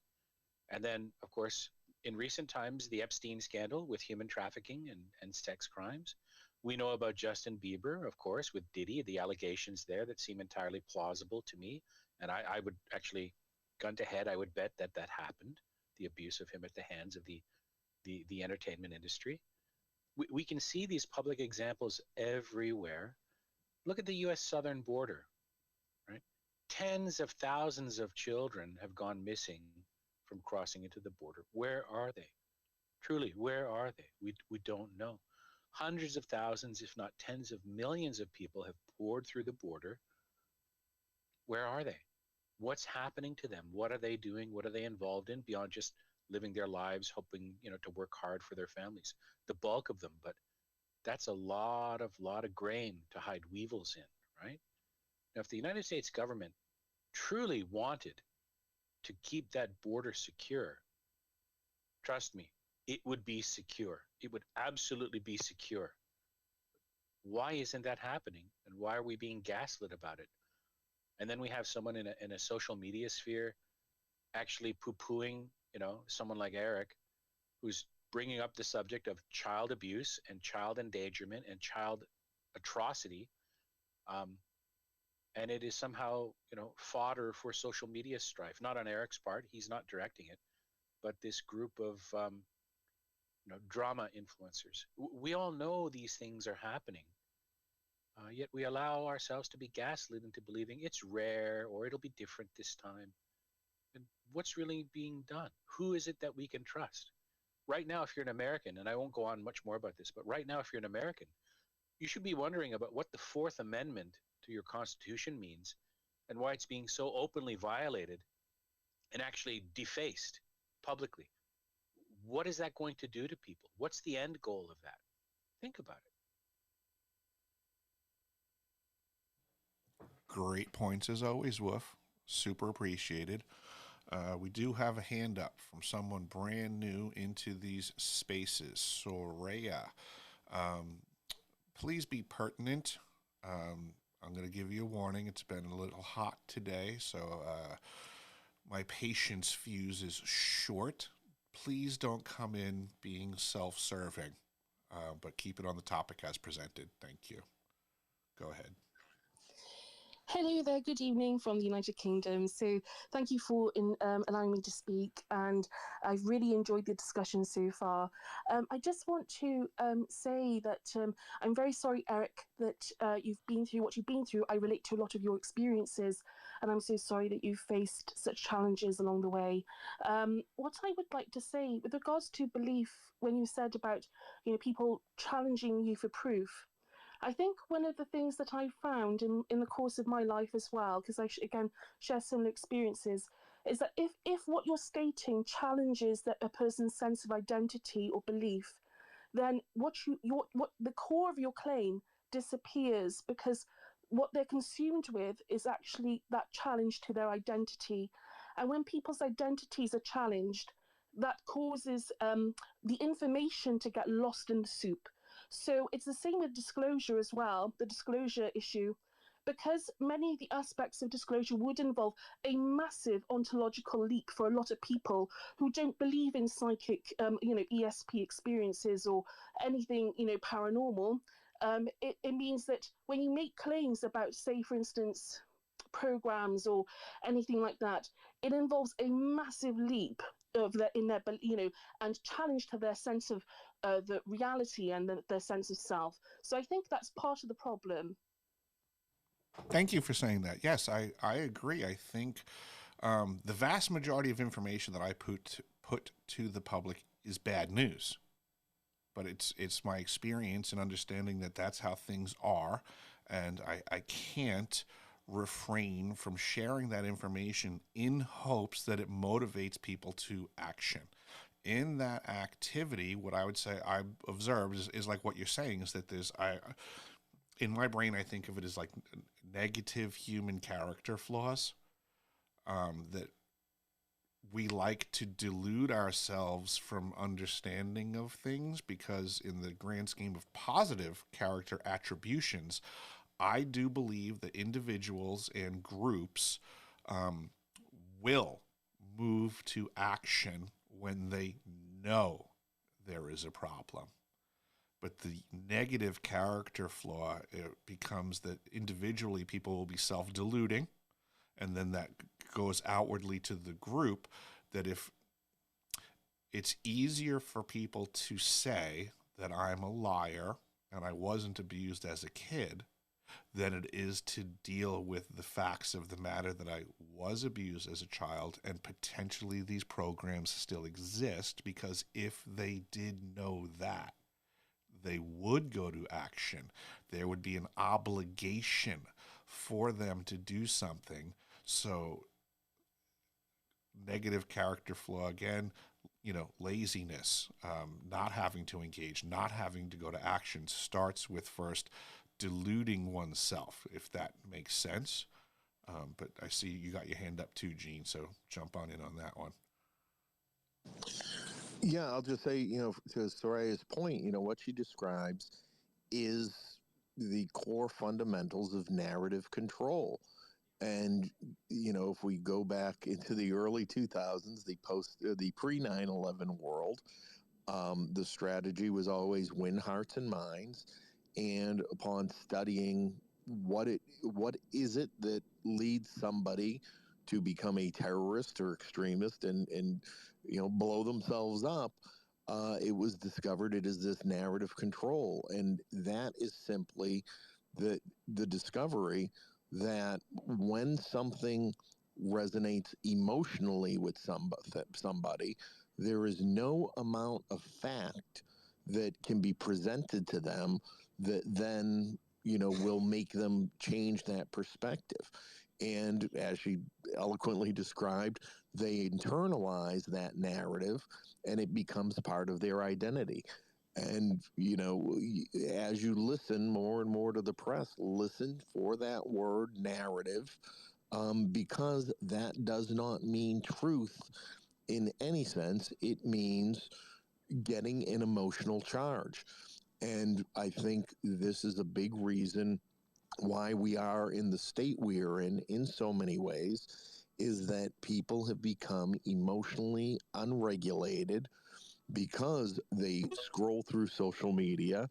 You can run the gambit of emotions, from the cute puppy to remembering your dead puppy to nostalgia to getting fired up about a social issue within 4 or 5 minutes. And we are just not conditioned to process that range of vast emotions, so quickly. And we're not processing them anymore because we are not giving time to process it. And so when you do challenge that narrative and try to have a fact-based discussion, the recipient simply receives it as perceives it as a personal attack on on their belief systems, and not a discussion about fact. Yeah, I can follow that. I mean, in the grand scheme of what we're talking today with the COINTELPRO stuff and the fake feuding, I can just discuss that as an activity. And to me, it doesn't matter the personalities in that activity on a personal level, to engage the individual in the activity, as much as I'm just trying to shine a light on the activity itself. So yeah, I mean, it's wild what's going on around us, and most people are just falling for the narrative control. Right. Well, and nobody wants to believe that they can be manipulated in that way. They all think they are above it. That's a great point. Yes.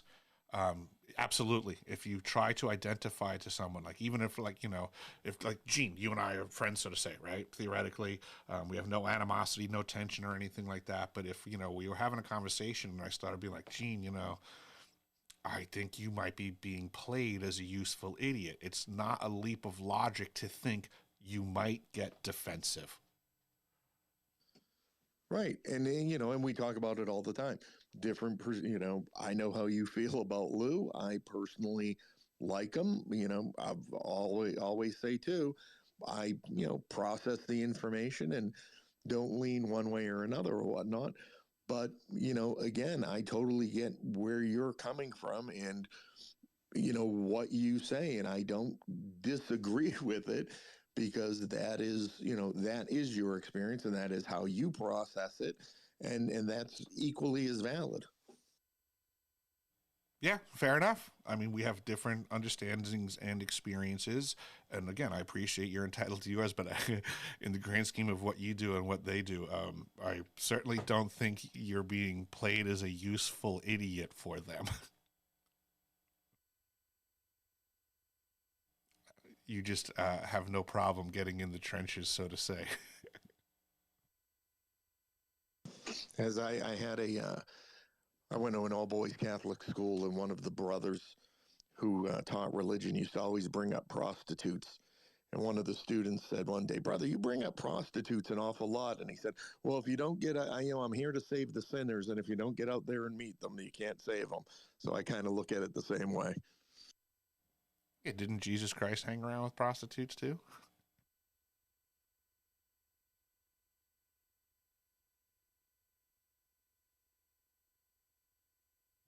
I don't think didn't Mary Magdalene have kind of a shady history? Indeed, Eric, and there's even some grounded speculation that she herself may have been a let's say an official of sorts in a female mystery cult of the time related to Ishtar or Inanna or similar ancient goddess cults. There's non-trivial evidence to support that. So yes. I wonder if Jesus had to play his pimp hand at all. I think Soraya had her hand up again, Eric. I don't know if you caught it. Oh, sorry about that. Go ahead, Soraya. Oh no, it's okay. I was just going to add on to what Jean said. Really, I mean, I'm a bit because and absolutely, I respect completely your experiences, Eric. And I'm so sorry that you've been through what you've been through. I know what it's like to be targeted. I'm being targeted at the moment, okay, because of the information that I have related to the disclosure issue and so on and so forth. I've been going through a lot. But my approach is, I think, viewed side-eyed a bit because I tend to try to humanize people as much as possible.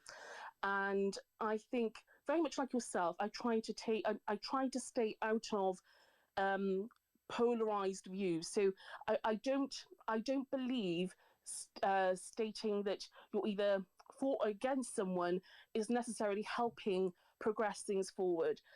My concern is that what's happening is that there's such a clear dividing line between people on one side or the other, and people are so stuck into defending themselves that the information, like I said earlier, is getting lost.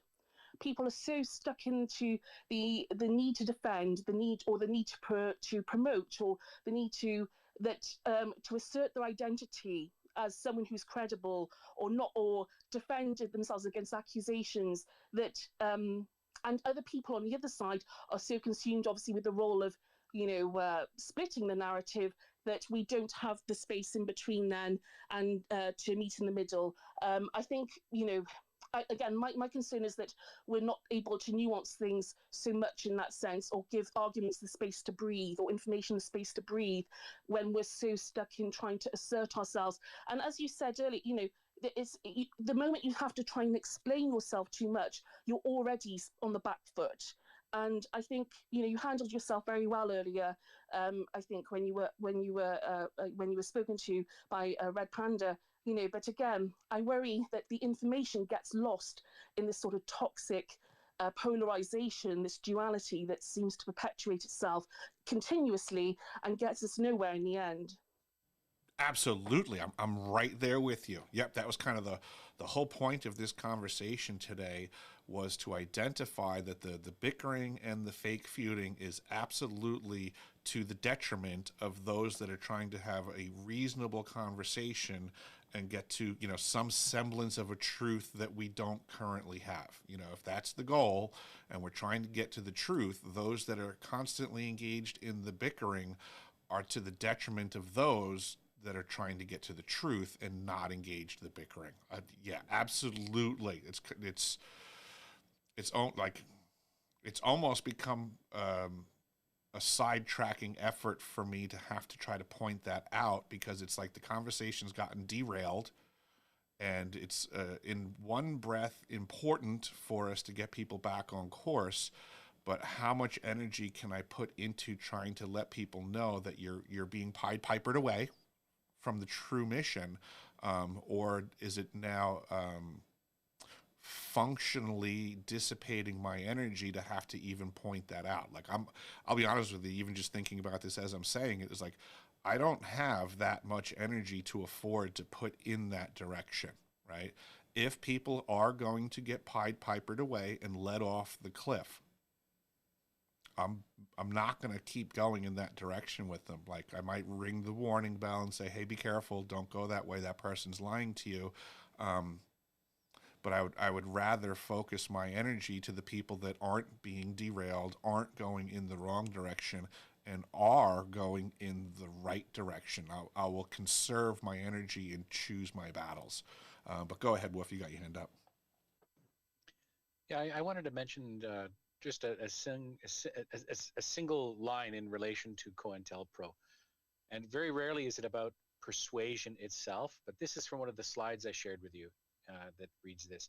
The result is not persuasion, but pre-computation of compliance, right?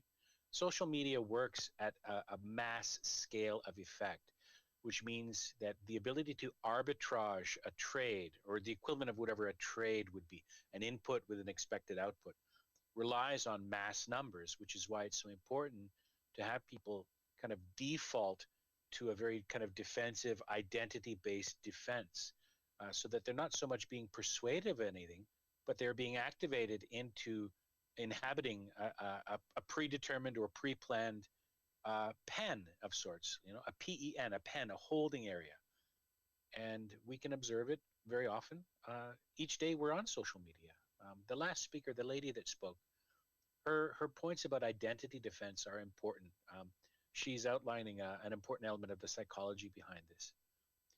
But if you draw an analogy between financial and trading markets, and they deal with money and much more tangible, you know, examples of wealth, imagine your attention as a valuable resource in an entire new market of attention economics. The same manipulations that go on in the Forex, you know, and other financial institutions, they're going to be adapted over here. And the same algorithms that are relied on there to hedge bets and to make, you know, essentially insider trading bets, they'll be deployed on us here as well. I can totally follow that.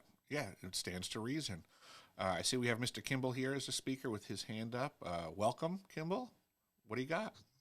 Thanks, Eric. God damn, what a refuge this space is. So I'm not speaking on behalf of anyone here other than myself. I'm just saying, like, it's easy to, like, stand against, like, bad shit, right? Doxing or harassment, whatever. Like, I've never stood for that.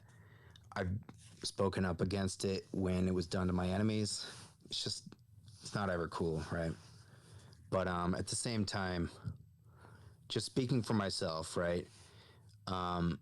When certain narratives are repeated over and over and over for literally 3 years, it influences the way I think about things, you know? And so, yeah, just to say, like, I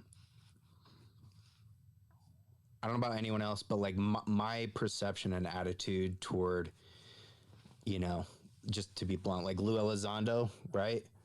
I'm disappointed in Lou, but to act like the attitude I have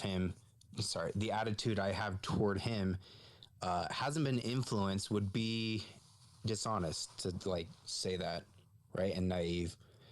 I don't know if anyone else falls into that category here. Again, I'm disappointed in Lou, but I'll just say this, like, I don't fault Gene at all for, like, trying to, you know, build bridges where he can in order, you know, to advance the truth, right? And Eric, I know you're not saying he's at fault for doing that either. I'm just saying I hope people can step back and realize that. Oh, absolutely. In that regard, again, Gene and I have discussed this stuff. Like, it's understood. I have no qualms with Gene. If anything, I respect that Gene is still willing to like be in the front lines, I guess is the way that I look at it, is like knowing, for lack of a better term, like, caution, like, it's just like me being like, Gene, I think that dude's a scumbag. Be careful. It's just kind of my angle where I come from. But it's up to Gene to decide his level of engagement and the value of the effort that he puts in that direction. The way I look at it is that, and this is my opinion, right? My opinion is that Gene is doing Gene's research, which is great. He's doing the work. My belief, desire, so to say, would be like, someday Gene's going to look into this enough and come back to me and be like, man, Eric, you were right. That's a scumbag. That's the way my brain works on this. It's just simply and that's my ego, my understanding, whatever you want to call it, is that Gene has to do Gene's work, and I believe he'll eventually come to my understanding through putting the work in. So in one breath, I would turn to Gene and be like, just hurry the fuck up already. I love that. And, I can't really express how appreciative I am of that. I do appreciate that, and recognize that in saying that it sincerely comes from a place of caring and concern, and all the rest. And I think, as the more we've gotten to know each other in these formats, that you get where I'm going with things, and how my mind works, and all the rest of it. And, in Kimball, one of the, I loved that you said you were disappointed, because I think that speaks to what Soraya was talking about earlier, is this becoming emotionally, right? You're emotionally invested in this, for whatever reason that is. And it's a vulnerability I think so many people in the community experience, is that they come in because they are emotionally invested in the issue in a broad spectrum, and then you open the door and you are vulnerable enough to allow yourself to be disappointed. And I think the years of wear and tear on me as I entered the community to begin with anyway, I can't be disappointed, to a sense, because I don't put that much effort, that much value. I can't even, I don't want to say value. I don't quite have the word, but I guess I come just in time, even, right? Just the time alone. Right, exactly. I mean, and don't get me wrong, there are, I have to check myself all the time, because, I don't think I've gone a week yet where I'm ready to just delete everything and go back to producing opera and be like, I've had it with this. I put the stuff out there, and whatever happens, happens. But in the same way, I get inspired by so many here and in other places where I'm like, no, I think this still has value, and so I'm going to keep doing what I'm doing in the hope that, somebody does pick it up and run with it and can do something better with it, and all the rest. But, again, that when you said, that disappointed, it hit so hard. And I'm like, yes, that's, I think, what a lot of this is about. And if you could humor me for another minute, I'll just give you an opera analogy, in that, when we talk to people and they say, I love Andrea Bocelli, the tenor from Italy, the blind tenor. I kind of cringe, because I'm, and I'll tell people, I'm like, well, he's not really an opera singer. He's, he's to opera what Olive Garden is to Italian cuisine. It's a very similar, nice experience, and it's great, but, not the real thing. But that reaction, because, again, people have identified him with opera, and then they feel like they're engaging in high art in some way. I've now attacked them personally, in a sense. And I think that where I'm going with it is the hope that sort of encapsulates, I think, what Eric does in a way too, is to try and say, hey, this thing isn't really the way you're looking at it.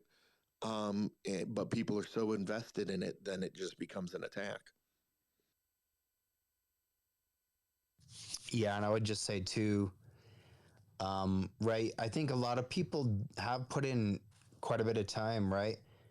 I always thought, right, I mean, I was always intrigued by UFOs, but I never actually took them seriously until 2017, right? And I'm not saying 100% that I feel like I did that in vain, right? Even though the guy who kind of like launched that has disappointed me, but it's like, did I get into this for like, who is he exactly, right?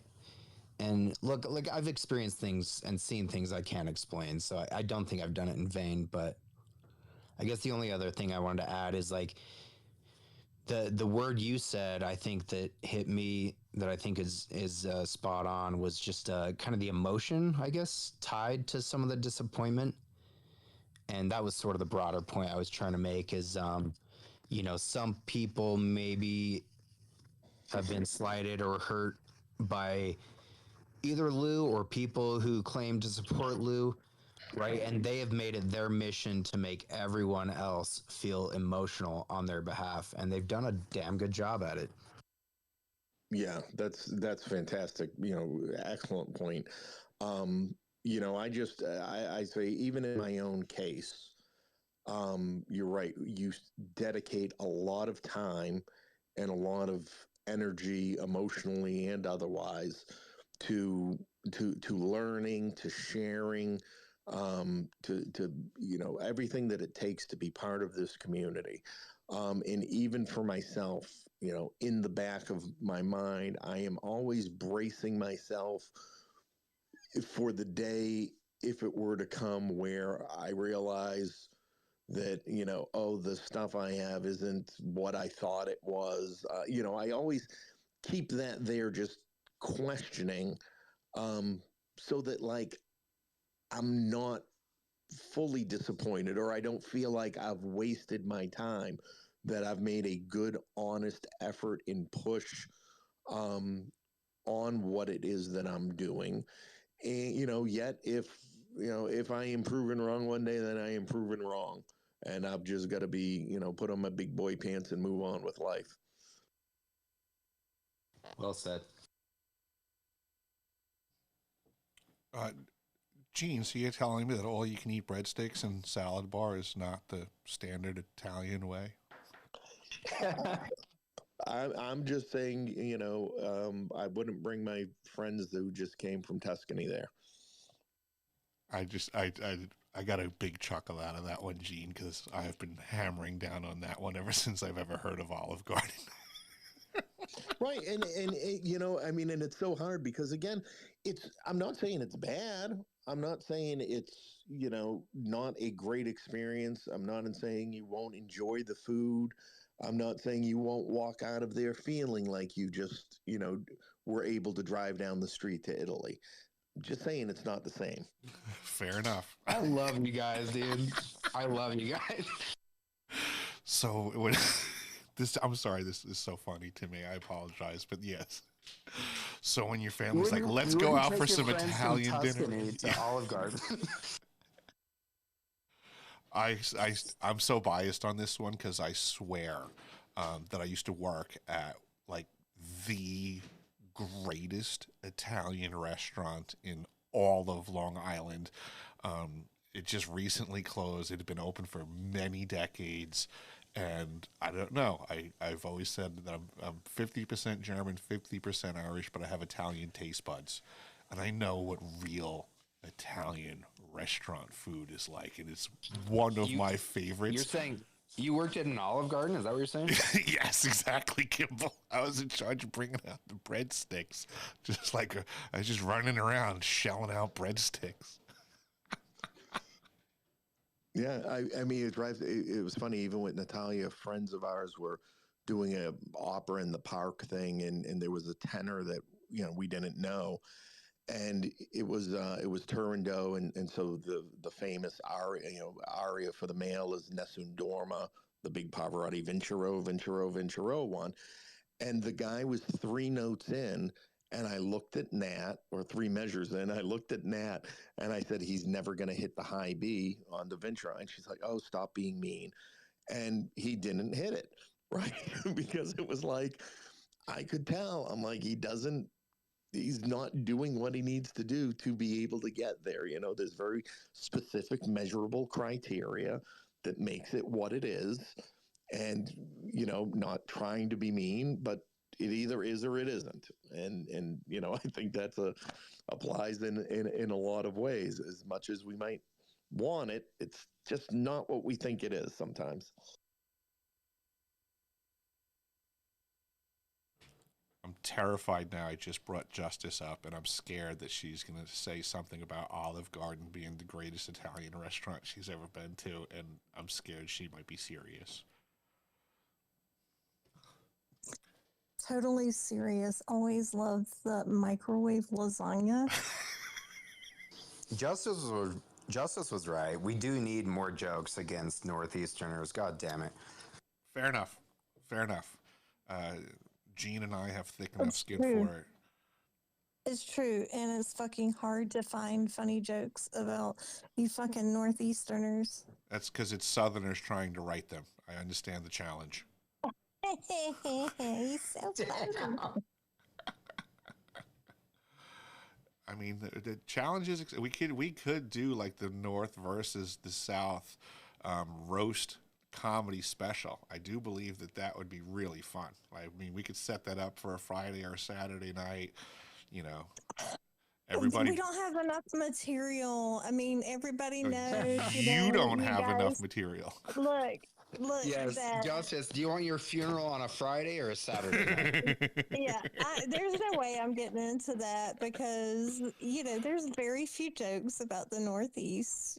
Everybody knows, y'all can be assholes at times. So, there's just no joke material, unfortunately, which I hate. My daughter will always, she sent me something one time saying, people think we're being funny, but they don't realize we actually are just mean. It's true. And my ex-husband was a masshole, so I totally get it. And I lived there, so I know it's real. You lived in Massachusetts at one point, Justice? Yeah, right outside Boston. Oh my goodness, they must have looked at you as being out of place, huh? Oh my God. Every time I would go to a bar and order anything, everybody's like, yo, what the fuck did she just say? What the fuck did she just say? Exactly. And one time I forgot my driver's license, and then like, what the fuck? You can't tell she's not from here? Yeah. Hey, are you familiar with the restaurant, the chain Dick's Last Resort? Anybody? I think I've heard of that. Show of hands. That's a setup if I've ever heard one. So it's infamous because the wait staff just insults you, right? I've been there, yeah. Yeah, the entire time that you're there, it couldn't survive in Boston, outside of the tourists, during the summer, because it was anticlimactic for tourists even when they went in there compared to what they faced on the streets. I think the one we have out here at Myrtle Beach, I think it's still in business. They were always crowded down here because in the South, everybody's polite and kind. So, you go into this Dick's restaurant and, although they were nice there too. Yeah, here it's just another bar. Yeah. Order faster. Get to the back of the line. I think the thing that most people like when they made those little condom hats they put on you, and then they write little, like roast comments on the hat, but they really aren't mean. And so maybe if they were mean, they'd probably get their ass kicked more. I think if I had one of those restaurants, I could accomplish being a bit more negative than most people would normally get in the standard chain variations. You'd probably have to hire an off-duty police officer at yours if you had Right. one. We just have like a wrestling ring in the middle, and if the clientele gets agitated enough, like you get into the ring and wrestle one of the staff, and like if you win, the meal's on the house, but if you lose, you pay double, something like that. We can figure out all kinds of angles here. Look, at my city that I used to live at, it's a good place when you have off-duty cops in the freaking Olive Garden and, Outback Steakhouse. Oh, geez. Bloomin' onion, juicy steaks, just like your mother wanted on Mother's Day. I showed some Aussies the commercials that we have for Outback Steakhouse. They were dying laughing. I'm like, this is why people think you guys are like this. Juicy steaks. They are like that, though, right? Absolutely, 100%. With mullets, the only thing wrong is when I went to Western Australia, I had no idea I was going to see so many mullets. And this was just a couple of years ago. So you thought you were original, huh? But you fit right in. I thought I was down south. It was technically southern Australia, I guess, so maybe that's why there was so many mullets. Maybe they don't have as many mullets in northern Australia.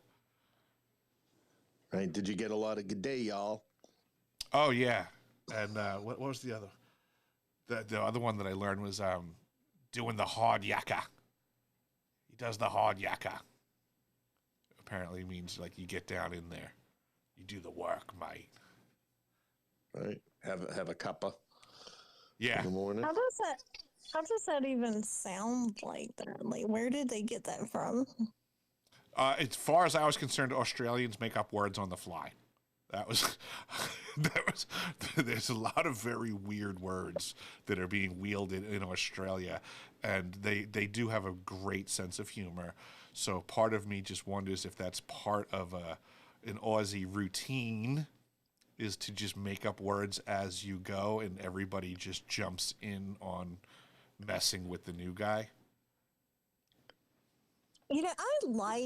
I think it maybe because of the northeastern time I spent up there. I do like the Aussie, like a little bit low key aggressiveness there. In Boston, you'd love the Dutch, Justice. They're like that. Eric, did you during your time there? Did you notice the amount of Italian Australians? And there was a guy I worked with, Gino Zaza, and as soon as he opened his mouth, I was like, that was not what I was expecting. There was actually a bunch of Italians in Italian restaurants, and that was something that caught my eye. And they were telling me that there was a decent complement of Italian folks in Australia. Certainly an affinity for Italian food. I don't recall seeing an Olive Garden or not. I just can't recall because they're invisible to me. No, lots of restaurants, lots of pizza places. Absolutely. I was quite surprised. Mm-hmm. Oh, I'll tell you one thing that really, really fucking agitated me. Okay, straight up. I had a big problem with this. So anywhere you go to order a chicken Parmesan dinner, it does not come with pasta. It comes with fucking French fries. That was really, really making my skin crawl. Look, I know you're gonna flip. Okay, so guess what I made last night? Chicken parm. That baked lasagna. Okay. How long did you nuke it for? I didn't nuke it. But look, isn't that like contrarian to like the traditional Italian way? Of course, they make it, but down south, we bake shit sometimes. I like baked lasagna. Absolutely. And then additionally, in the same vein, baked eggplant Parmesan. That's one of the most... If you're not an old Italian grandma, I'm just going to throw it out there. If you're not like a 70-year-old Italian grandma or older, you cannot make good eggplant parm, which is baked in the oven, like layered like lasagna. Most people, it turns into mush. It's just big old like eggplant pie where all the crustiness of the breading of the eggplant being fried is just lost. Almost nobody can make that correctly. I make baked lazidi. Baked lazidi? You getting a job at the Olive Garden now, Justice? Come to the Olive Garden Friday night special. Try our baked lazidi with all you can eat breadsticks and salad bar. Oh, you could get a job there. This is going to happen now. This is one of those things where once it's spoken into reality, it manifests and it becomes real. So get ready, folks, for ads in your phone. No. Look, I did my time as a waitress back in the day. There's no way in hell. I'm too mean now, so yeah. I was mean back then too. I was like the shittiest waitress. Anyway, so I make baked ziti a lot though. Mm-hmm. Yeah, that's all good stuff. That's real deal Italian food. You know, you can tell a real Italian restaurant when you go in and they have on the menu there's tortellini, but you can get cheese tortellini or meat tortellini, or you can get the 50-50, like half meat, half cheese tortellini. That stuff matters. These are the little details that you can pay attention to. I gotta tell you, Eric, you talk about grandma stuff. My grandmother had a way of making, she used to make us English muffin pizzas, right? But it was so crispy, and then when you would bite into it, the oil would just drip down your chin. But the muffin itself was not mushy, and it was just pure childhood magic. How many of those could you huff down in a row in your prime? Uncountable. Yeah.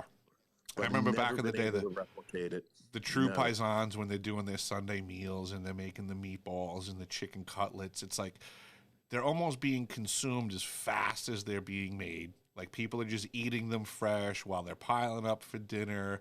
And even though you ate like 15 chicken cutlets over the course of the day while, you know, grandma's at the oven, everybody's still sitting down and hammering down again. Like, as far as I'm concerned, chicken cutlets are the most utilitarian food that you can make in your kitchen. You could do anything with chicken cutlets. I'm gonna make some chicken cutlets right now. Kimball, please do and send some pictures. I would be so envious. Chicken cutlets are like God's gift to man in food form. You know, I love what is it called? The German food, like with the chicken cutlet and Schnitzel. the gravy on top. Yes, Yeah, it's just chicken, I love that. German chicken cutlets. Yep, but it's the cutlet that's the thing. That's the whole, like, you could take a chicken cutlet and make it to any national dish or nation's dish, any ethnicity, 16 ways from, there's nothing you can't do if you have chicken cutlets in your fridge. I love German food. We don't have very many restaurants near me, but oh my God, fucking schnitzel is the bomb. Hell yeah. Isn't schnitzel usually pork? But they have like, I know one's like Jaeger schnitzel, one's like pork schnitzel. I don't know what they mean though. Schnitzel just means the fried part, and then they have different versions, like there's beef, chicken, pork. Oh, okay. Yeah. I feel like for me, German food done well is really good, but it's also very easy to not do it right. Like Italian food. Absolutely. I mean, Italian food's always going to be good, right? Carbs and... Unless you're at the Olive Garden. Right. Well, it's true. Like, especially with schnitzel and stuff, like you have to have the perfect texture and consistency of the gravy on top of the cutlet for it to really go well. Justice, like some people, you know, that might plop a little dollop of, I don't know, something that's supposed to be the gravy, but unless it melts over that chicken cutlet perfectly, it's not good. How many different sandwiches you can make out of chicken cutlets? It's just, it's unending. Justice, you should totally make a video where you're making a batch of lazidi That would be hilarious. I would die laughing. Let me get the cottage cheese out. There you go. This is Justice, and I'm down here, Southern cooking Italian style, with showing you my new recipe for lasagna.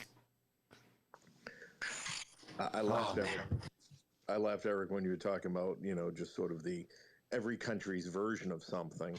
So in Russia, there's a snack meal called a chubreka, which is, a pastry folded over in a half moon filled with meat. And Nat and I were in a bar one night, and there was somebody making empanadas. And she's, oh, what's an empanada? And I looked at her, I'm like, it's a Spanish chubreka. And she's like, oh, okay, I understand. So we always draw those comparisons between the names. Dude, Totally. I swear every culture in the world has a version of the empanada.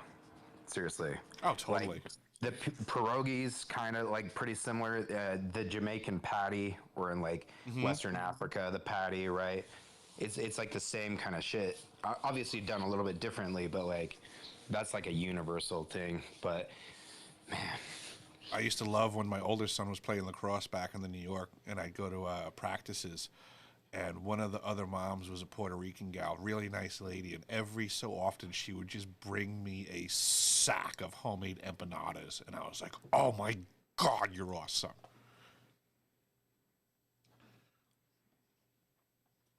Because she wanted something. Oh, cut it out, Justice. It's not all about that. Wolf, you got your hand up. Do you know how to make, what's Canadian chicken cutlets? We have so many folks from around the world. It's literally German or Italian or any other chicken cutlet. It's the same thing. The Hungarians do good cutlets as well. They were tied with the Austrians for a while. But I wanted to mention, I don't want to eat anything that sounds like a chupacabra. So the chupara, whatever. hey, the chalupas. However you feel about Chris O'Leary, he came up with the term chalupacabra. When I like that quite a bit. I shared a link to a wonderful food porn channel. They're from the former Yugoslavia, I believe. The channel's name is Almazan Kitchen, and I shared one of my favorite videos. Oh, nice. Stone-fried steak in the forest. It's just fantastic. Hell yeah. Yeah, so I made it back to the apartment, and I grabbed a chicken cutlet with provolone on a roll. Oh, right up my alley, Par. That was one of my favorites back in the day. Chicken cutlet on a roll with bacon, melted provolone, and honey mustard. Hey-o. Ew, honey mustard, that doesn't go with it. With the bacon and the provolone, it sure as hell does. Ew. You just, Justice, you don't know. You have no idea. Ew. Go make some lasagna. Look, I try to cook food from all over the world. Like, I probably cook more stuff from other places than I do, like, Southern food, which is sad because, I do like my Southern food. But one thing I've been, I think, cooking the most of lately is, I love Puerto Rican chicken and rice. Ooh. And the stew, there's a stew that's like cod. It's so good. Can you make your own cheddar jalapeno cornbread without it being like ingredients from a box? Like, can you do it from scratch? Thanksgiving, I did everything like from scratch, like no boxes or at all. You're not doing like the 69-cent Jiffy cornbread. Look, Jiffy cornbread does have its uses, though. I knew it. In your kitchen, apparently. Oh. I think we should have a chicken cutlet competition. Justice and Kimball should both make batches of chicken cutlets and mail them to me, and I'll be the judge.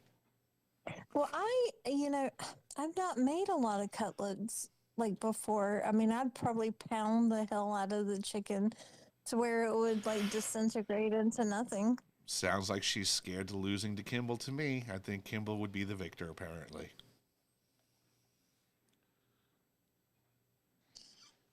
Justy, do you make beignets? No, I've never made that before. That's a French donut. French donut, right? Now, my mom, oh my God, my nieces and nephews, they used to love, my mom would make homemade donuts every time that they would come over.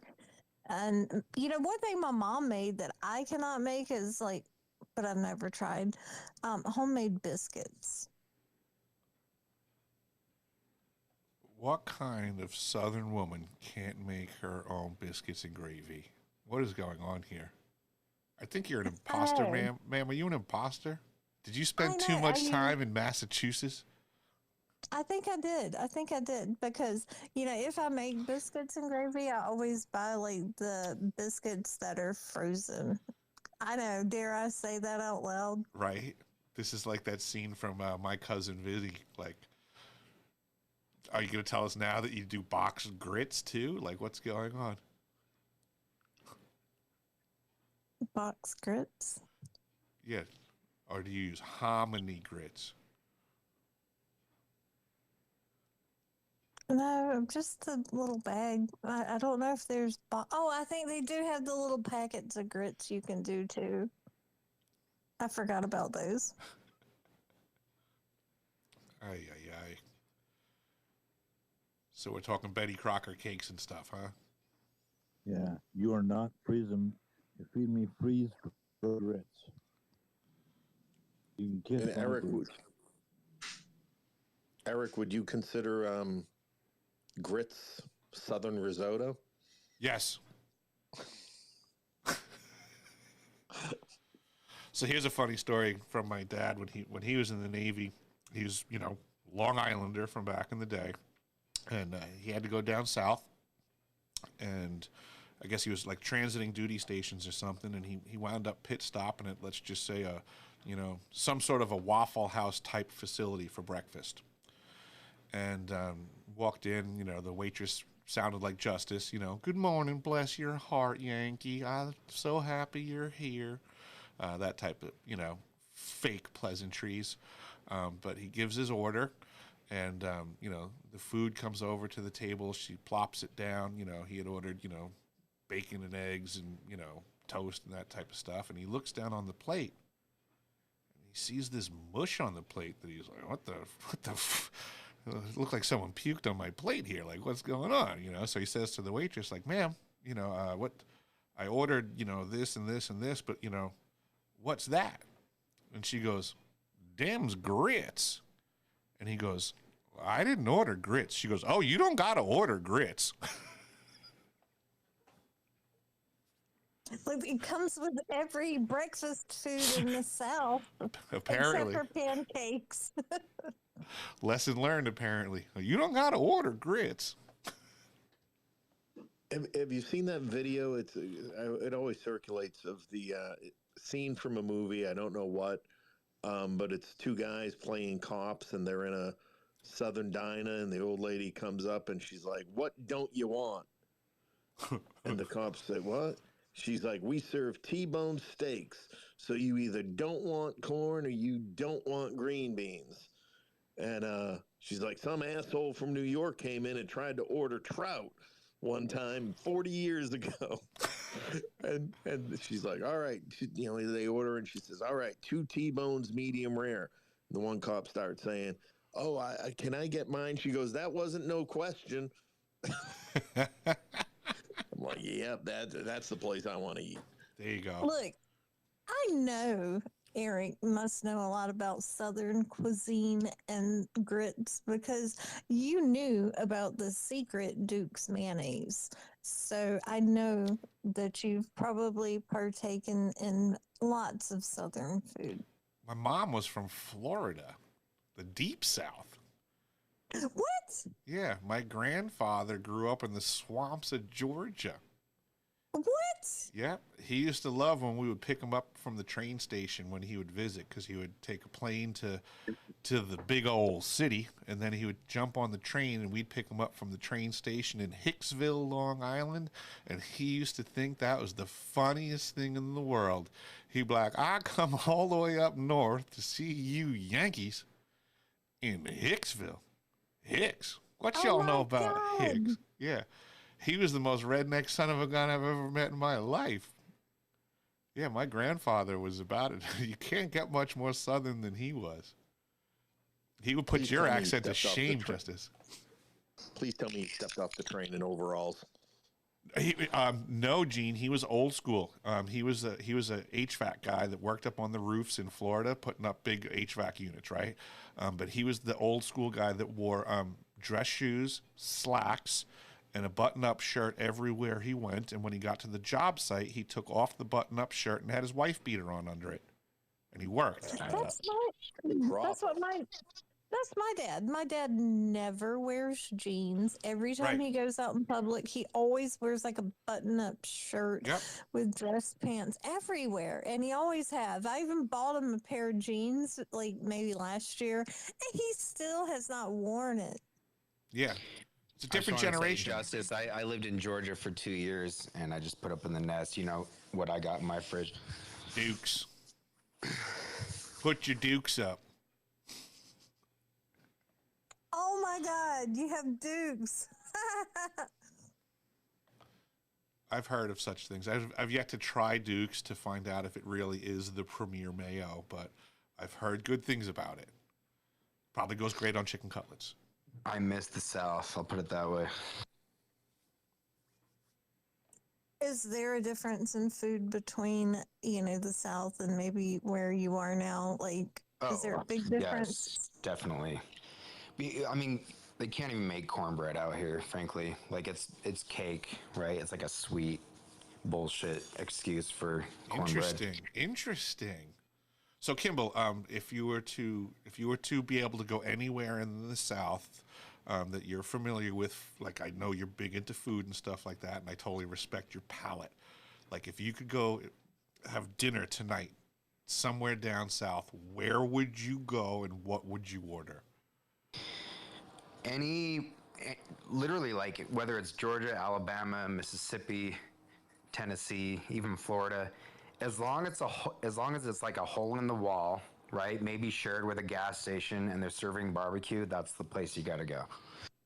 What are you ordering on your plate? Pulled pork sandwich. Okay. Maybe brisket. Do they put coleslaw on it down there? They do sometimes, but you don't need it.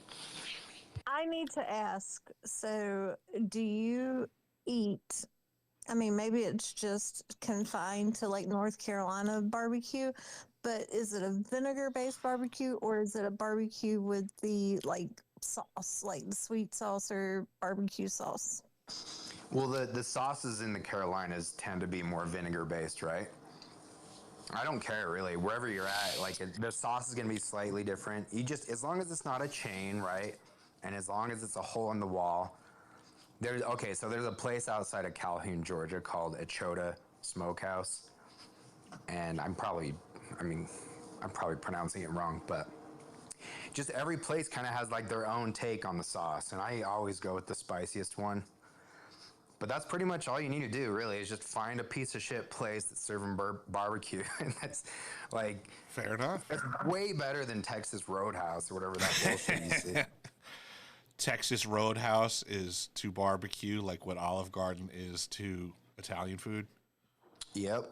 Fair enough. I cannot believe that Kimball and I are agreeing on something right now. Over food. Southern food, man, god damn, I miss it. Kimball, do you think that you can make quality cornbread? I can, yeah. Fair enough. Cast iron. Yep. Okay. Honestly, though, it's even out here. It's kind of hard to find the right mix because, like, everything out here really does taste like cake. It's stupid.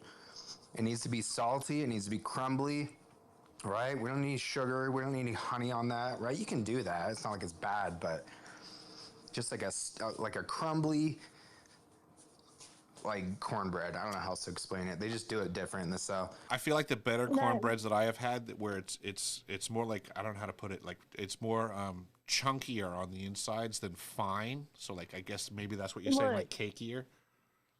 You guys, so my mom used to make, it's actually like a cornbread, but it's fried in the pan with some oil. And I think they have a version similar to it, Navajo fry bread, but it's where you take the cornmeal and stuff and you put it in these little patties and then you fry it in the oil. Now that shit is the bomb. No other cornbread can compare to that. Would that be so that's one weird thing we have in Utah is unlike elsewhere, like that's what we call a scone, right? Elsewhere, a scone is more dense, but that's basically what we call a scone. It's just like fry bread in oil. But can I ask you a quick question, Justice? What do you call? Because I just had this at my brother's house a few weeks ago for Christmas. But is it just called banana pudding, where you have like the vanilla wafers and the banana shit? Like, what do you should call that banana pudding? Yeah, that's what we call it here, banana pudding. Yeah, man, that shit is so good. And like people out here have never tried it. Justice, I think when you were talking about the frying the cornbread stuff in the pan and making it like flatter, I think in the Northeast that's what they call Johnny cakes, and I wonder if Gene's ever had Johnny cakes. Oh yeah. You might want to It's check made out of that recipe. cornbread too? Yeah, they're like little. Oh, Yeah, check out a recipe for Johnny cakes. I will. I'm gonna do that. You'll dig them. because They're damn good. I will like I used to love when my mom made cornbread that way, but now mom's not with me anymore, so now I have to learn how to make stuff again. Go for it, Wolf. I recall hearing some kind of ditty, Johnny Crack Corn, and I don't care. So Jimmy Crack Corn. Johnny cakes? Jimmy Crack Corn. Okay. Yep. Similar, yes. Crack corn is that what's used to make this kind of stuff? You kind of flour it. Have you never had cornbread, Wolf? I've had Popeye's chicken version of biscuits and cornbread, so I've never really had cornbread. No. Fair enough, but yeah, I would imagine that's kind of where it's coming from. Crack corn. That's where I think too. Like if it's more of a coarse flour than a finely ground corn flour, I imagine makes the better cornbread and less cakier, as Kimball was referencing. It's hearty. It sounds really good with gravy. And Justice, I'm wondering if Gullah cuisine, the Gullah people, does their cuisine penetrate much of that part of the South and around the Carolinas? I'm not sure with that type of cuisine. Do you know who the Gullah people are? Is that what folks do? And does anyone else in the room know who the Gullah are? I've never heard of the Gullah people. Me either. Okay, I believe they're primarily they inhabit a coastal area off the coast of either North or South Carolina. They're the descendants of African slaves, and Gullah language is a mix of some ancient tribal languages with English Pidgin. And a famous Harlem gangster, what was his name? He ran Harlem for a lot of years. He was in with the Italian mob and so on as a competitor and associate. I'll get his name in a minute, but he had a Gullah background. Gullah. It's a fascinating community in the United States. I've never heard of that. Sorry, I just scoured my Instagram and found these pages. It's just like wherever you go, right? The food that you get there is just better, like, than the food you're gonna get anywhere else. Like in the South, right? You get Southern barbecue in Georgia or Alabama at a hole in the wall. It's just, you can't really get that anywhere else. And I love a good brat, and this isn't the best picture, but I put up in the nest. That's like a veal bratwurst in Switzerland on a whatever the fuck roll that is, but god damn, it was so much better than anything you can get here.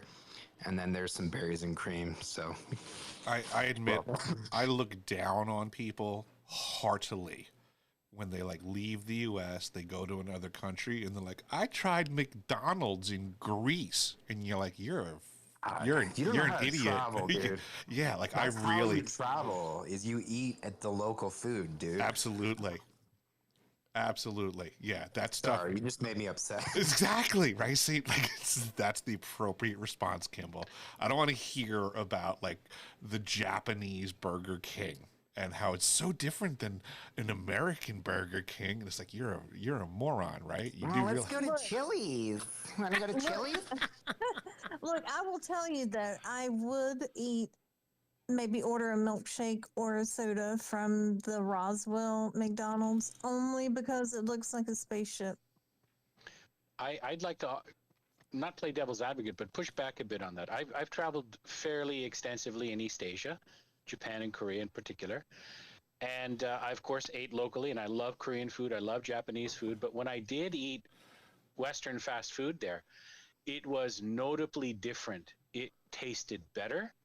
The portion sizes were snack size, so you wouldn't bloat up like we do in the West. And just across the board, it was far better than what we have here at home. And in '86, I went to Mexico with my grandparents, and we ate KFC down there, in addition to going to fantastic restaurants in the area. My first filet mignon was at a restaurant called the Coyoca 22, the Catch 22. But when I did eat KFC there once in the '80s, it blew away the chicken we had here in North America. Yeah, I have to back Wolf up real quick, right? KFC specifically, if you ever go to Jamaica, go to a KFC there, because they do a battered chicken there that you can't get anywhere else. It's spicier. Also, I went to a McDonald's in Turku, Finland, and in Finland they love rye bread, right? That's one of their like cultural heritage foods. And at McDonald's in Finland, you can get a rye burger, and it's pretty good. That's pretty funny. We got Mr. Pix here with his hand up. Fire away, sir. Yeah, I was down listening, and a non-food, Southern food barbecue came up, and the Gullahs. Gullahs are an interesting culture. They were on the coastal islands, mostly in Georgia and a bit to South Carolina, where they eventually, remained. But yeah, when they speak, you cannot even understand them. It's just a weird, sing-songy dialect that's very unique. As far as barbecue, North Carolina has three specific types, but there's really 1,000 different types. You've got, red base, which is a sugary ketchup. Well, let's just say ketchup base, barbecue base. You've got mustard, which is kind of a apostate, and then when you get down east, and it moves from the east to the west. Red is in the west. Mustard is where you find it. It's not that oftenly found. And then when you get to the far east of the state, it becomes vinegar based more than anything else. Duke's mayonnaise, absolutely, it is the only mayonnaise. And as far as cornbread is concerned, you need to use real lard. You need to use a bit of buttermilk, and you need to have coarse ground, yes. And you also need, I said buttermilk, pepper. I mean, if you have the core ingredients right, you don't need to put a whole lot in it, and it is amazing stuff. Anyway, sounds food good. came up, I had to speak. I would love to eat barbecue with Pix. I'll just say that. Fair enough. I couldn't imagine You that don't being want to good. eat barbecue with me, Kimball? I'll eat barbecue with Justice, sure. Well, she knows barbecue, I promise you that. She might kill me before I'm done, but I'll do it. Probably. Well, I'll probably kill you first, but at least it'll be after you've eaten my barbecue. All right, hold on, guys. There's enough Kimball for both of you to make some pulled Kimball sandwiches. Hold on. We just missed Pix. Did you say your barbecue? You make barbecue? Because, Are you kidding me? Of course I do. See, we need to have some of that. You can mail it to all of us. You can't mail good food. You really can't. You don't have enough money for me to mail it. Did you see the film American Gangster starring Denzel Washington? Yes, I was gathering that was probably the person that you were thinking of. Actually, no, his mentor. His mentor was named Bumpy Johnson, and he was in with the old guard, right? He was a peer of the five family heads like Joe Bonanno and others. Ah, the Bonanos. The Gullah also called themselves Geechee, and it's a fascinating subculture. But Bumpy Johnson was the Harlem, mafia kingpin there, not Italian mafia, of course. And his inheritor or his mentee of sorts was Frank Lucas, who was played by Denzel Washington in the film American Gangster. It's a fascinating subculture. The U.S. has so many interesting subcultures like that. And I'm curious, I was going to ask about Florida, if Florida counted as the South. And I'm gathering that the panhandle of Florida area might count as the South, but is the rest of Florida really kind of its own thing? Maybe the Southern people can comment. It's just Yankee replants. You got it right. The panhandle. Snowbirds. Yeah, the Southern is not. Sorry, that cracked me up. It's true. I mean, probably back in the 70s, it was more representative of the South, so to say. But yeah, I started transiting there to visit family in the 80s and stuff. And I actually worked down in Florida in the summer seasons at my uncle's machine shop. And yeah, I have experience. Anything south of Jacksonville is suspect, and as you go west, it definitely becomes south again. We got Daz here in the mix with his cowboy hat. He can absolutely speak for all of the southern U.S. because he has his cowboy hat. So teach us the wonders of Duke's mayonnaise and proper barbecue. And what's your cornbread recipe, Daz?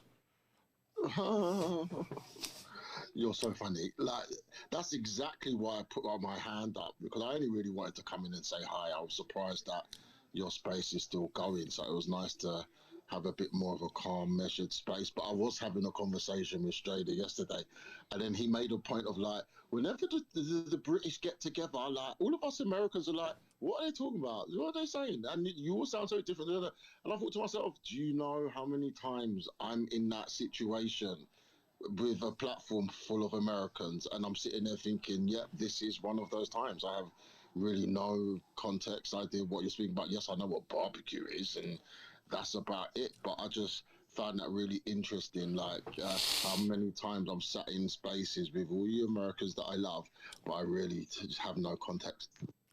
That cracks me up. That is funny. Do you not use the condiment of mayonnaise, Daz? Are you unfamiliar? We have mayonnaise, yeah, we do. And ketchup. Mm-hmm. And ketchup. There you go. And mustard. We're all on the same page. Tomato sauce. They call it tomato sauce. And don't you guys have something that you just refer to as brown sauce, if I'm not mistaken? Like JP's is the big brand or something? Yeah, like that's like HP sauce. I HP, believe. That's what I was thinking. That's it, HP sauce. And I wouldn't call that like a barbecue sauce, but it looks like a barbecue sauce. But I guess for you lot, it's not. It's like I don't know. What do you put HP sauce on? Isn't it kind of like a gravy, a little bit? No, it's like a ketchup. So you like the condiments, you would have like mustard, ketchup, mayonnaise, and then the brown sauce, like Eric's saying, HP sauce. So you put that on French fries and stuff? Yeah, and like it goes nice on sausages. The worst barbecue I ever had was in London. Are you laughing how I said sausages? No, I'm just laughing at the more bird's eye concept of that statement, Daz. I'm being juvenile. Daz, how is it different from ketchup?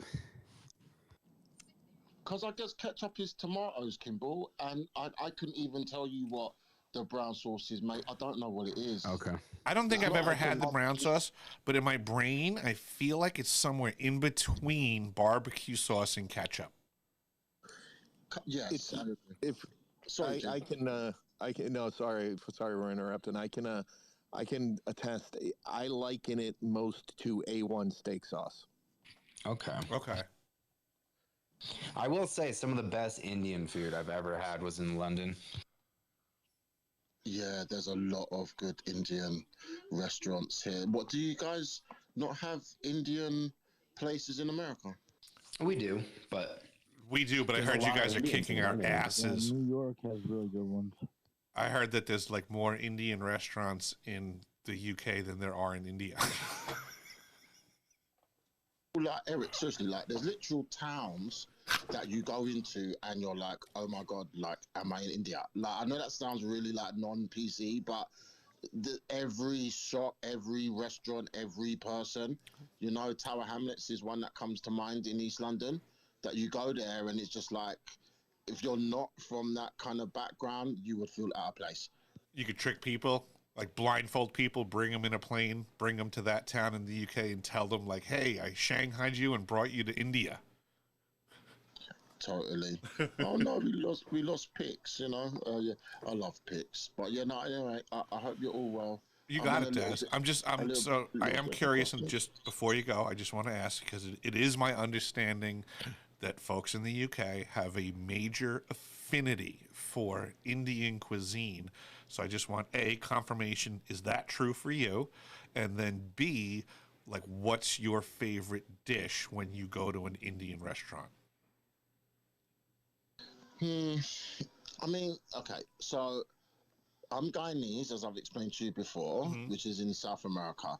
Guyana is made up of 70% Indians to black people. Okay. So my natural culture, the food that my family cook, okay. roti and dal and things like that, is coming from the Indian heritage. So, like, I feel like because of that, we don't necessarily find ourselves that much in Indian restaurants. We more go to Chinese because I think there's a bit of a clash there. We're so used to it from our family. I got you. And do you understand what I mean? Yes, just a absolutely. part of my It's family. less of a specialty item for you folks because you make it.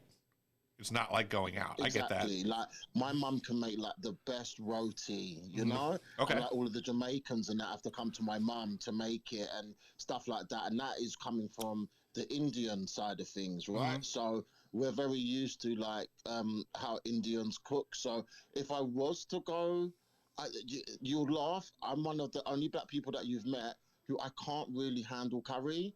People laugh at me all the time. They're like, "How are you black and you can't handle curry?" Like I literally start sweating. It's ridiculous. So Oh, that's my favorite part.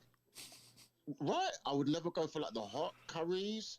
Something mild all the time. And yeah, I like their palau rice. I like their rice that have got like the meat and that in there. I really think that's really cool. And then with a nice curry and chapati bread, I think that's really nice. Nice. Well, thank you, sir.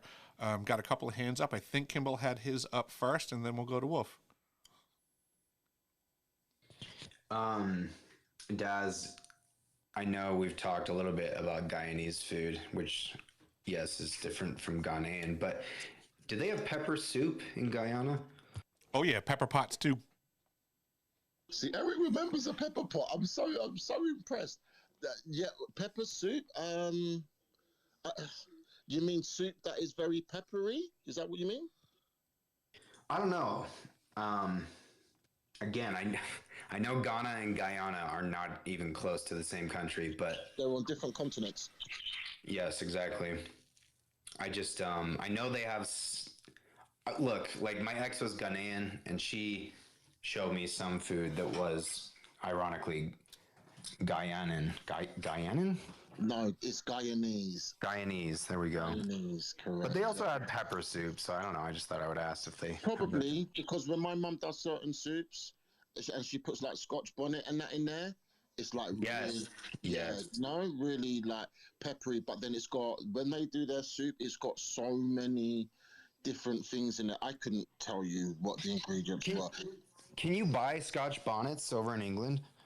Yeah, 100%. Like in all of the shops in the street, it's like very what you can't in America.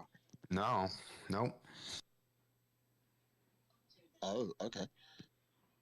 Yeah, I dated a girl from Jamaica, and she like brought me a bag that were frozen, but I can't get them here. Eric, have you ever bitten into a Scotch bonnet before? I don't think so. It's a hot pepper, I guess. It's like I would say probably worse than a chili. Yeah, Scotch bonnet is probably like one of the most fiery peppers, and yeah, they use that to cook a lot to really give the. It's so good. Yeah. It's like a habanero, but a little more like umami flavor. I would try that. I mean, granted, I'm not a fan of eating them just plain. I love it in all the cooking. To me, I don't know. It's just plain. There's really no point to that. No, yeah, don't do it. You'd have to drink like loads of milk to try. And they don't even like eat the Scotch. But the Jamaicans, they'll just throw one of those in their rice. And cook it, right? But they don't. They take the pepper out. They just to give the rice flavor, sort of. Yeah, I'm all over the flavor part. But yeah, eating them whole, there's just no point to me.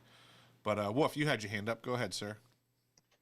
I'm curious to learn something from Daz or anyone else who has experience in the Caribbean. I'm aware that the Caribbean has a large number of immigrant peoples who are Indian and who are even Chinese, right? Two diasporas of working class people from those root cultures. And I've heard of something called Hakka cuisine. And I know that the Hakka are an ethnic group in China as opposed to the Han. And my understanding is that the Caribbean has a lot of Hakka Chinese descendants in it. So you could be in Jamaica and you could see someone whose ethnic background is Black African or white European or even Far East Asian, and they'll speak to you in a Jamaican patois because apparently Jamaica is far more multicultural than we realize. And I'm wondering if Daz or anyone else can explain a little bit about what Hakka cuisine is. Yeah, I don't really know Hakka cuisine. I do agree with you. Like it's definitely multicultural, and you're surprised when you're seeing like Chinese people and that starting speaking the patois. But I've not been to Jamaica before, even though I'm half Jamaican. I didn't know my dad, so maybe it's a country that I will visit one day. But I've never really felt to for my own reasons, but I haven't heard of Hakka, so yeah, I'm not really sure. Cheers. I certainly don't know much about Hakka cuisine, but I'm skilled in Heka cuisine. I was just gonna say Eric Hakka. Eric Hakka. Dr. Hakka. Oh, we're not allowed to say that. Sorry. That was such a bad joke, Eric. Better than any of your Yankee jokes that don't exist, though. Technically, Justice. I'm just saying. Fair. That's true. I will give you that. A bad joke is better than no joke at all. I'm glad Eric said it first. Look, I own when I'm wrong, unlike most people. I really wish we could do this. I think that would be a lot of fun if we just had No, we don't need to do that. a roast each other night. Like sounds like a forfeit to me. Yeah, right.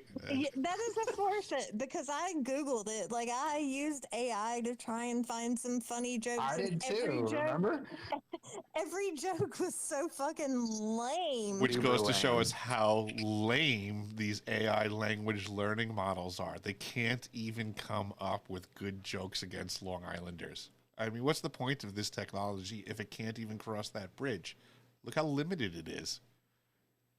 I mean, truthfully though, if I had the time to sit down, because, especially, after living up in the Northeast, maybe not specifically Long Island, I could come up with a lot of jokes, but you actually really know why the AI language learning models don't come up with jokes about Long Islanders, Justice?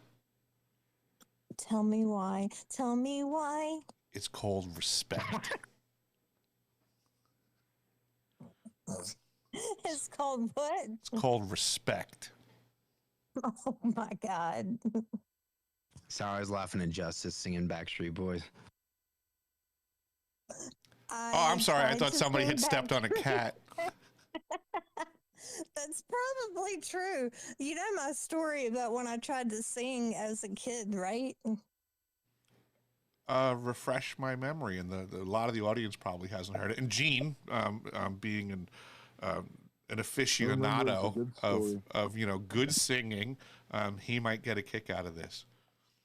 Okay, so when I was a kid, for Christmas one year, I got this little, telling my age, tape recorder, and I was like, I'm gonna sing into this tape recorder and then play it back. Well, as a child, I sang, to my little music. I think it was probably like Madonna or something at the time. And when I played it back, it sounded so bad that I have never, ever, seriously, ever sang in public or in private since that day. So you're saying this was a high quality recorder? Well, I mean, it's a kid recorder, whatever. Go ahead, Kimball.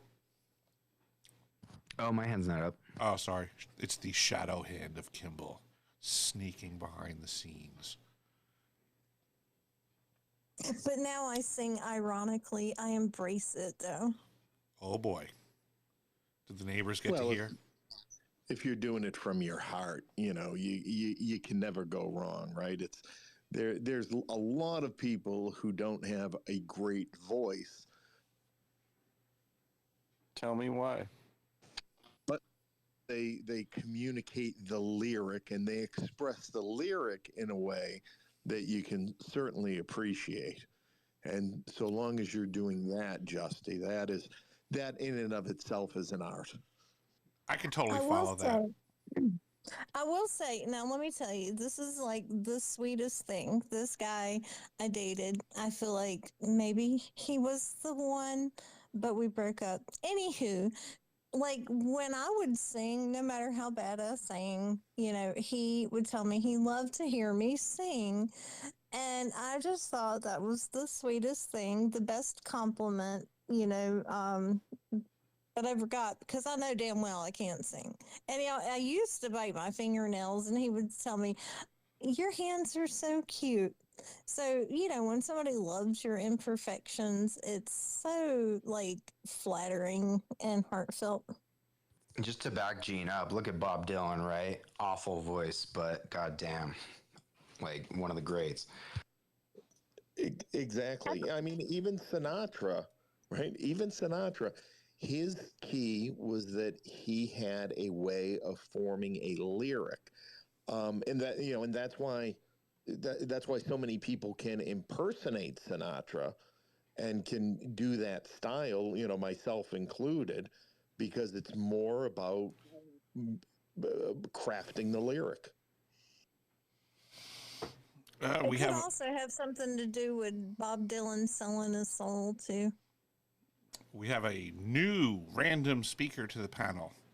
Oxygen Bruh Flagest with his hand up.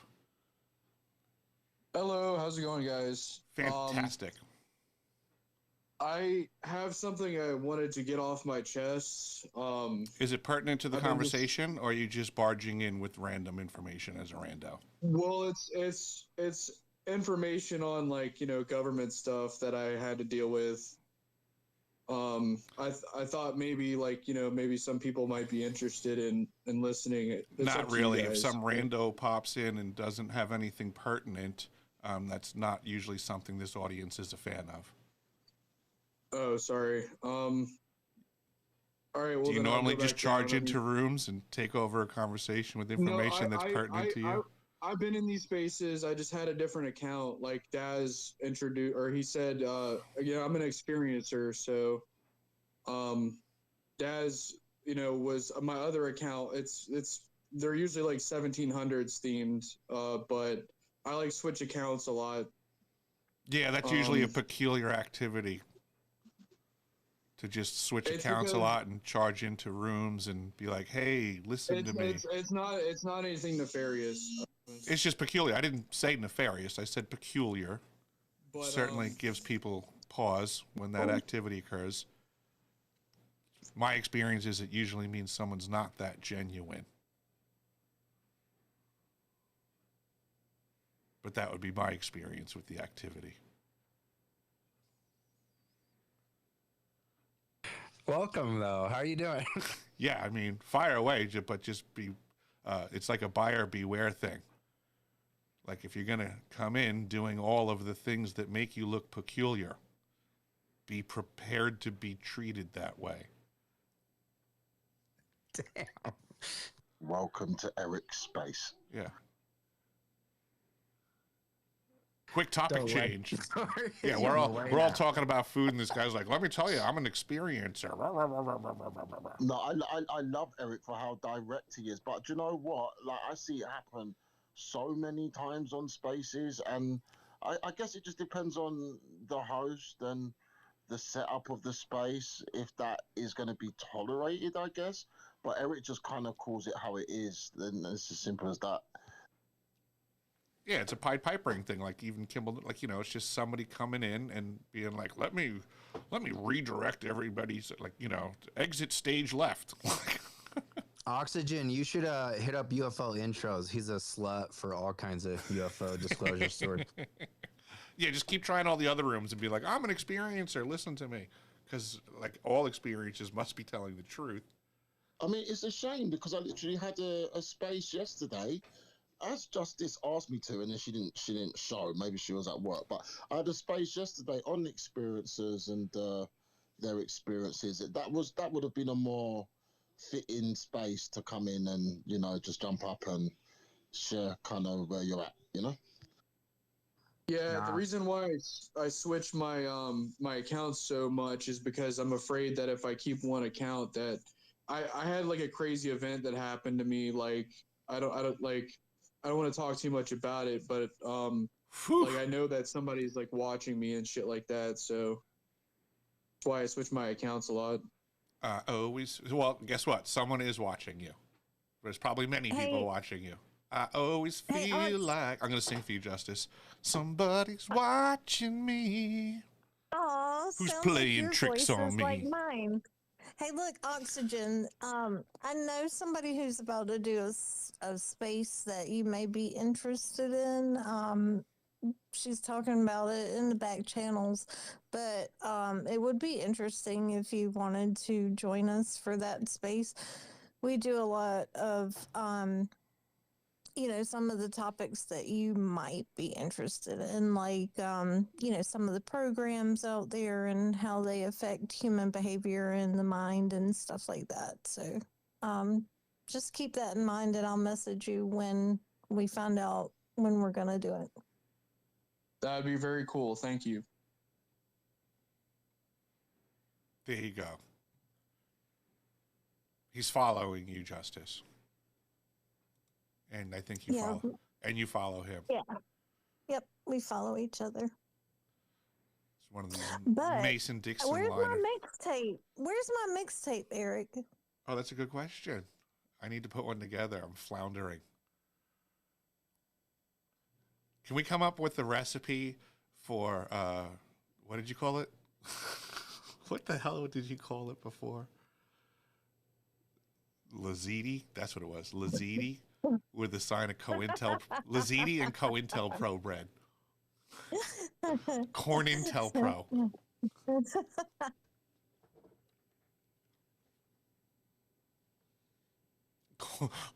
COINTELPRO bread. It's got roofies in it, so we can knock you out for the Men in Black to come snatch you.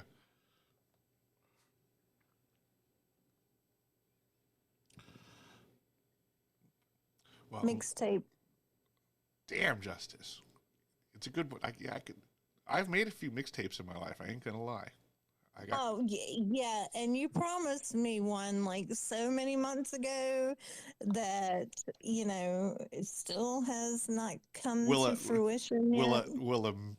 Instead of it being in tape tech format, would a USB drive function? Can I load this onto a USB stick and mail it? Yeah, you can show me your USB. Oh, you heard that, huh, Daz? Kind of. I was just trying to catch up on some stuff in the chat, so I'm so not good multitasking. I apologize. That's all good. Justice says she wants me to show her my USB stick. Oh, do it.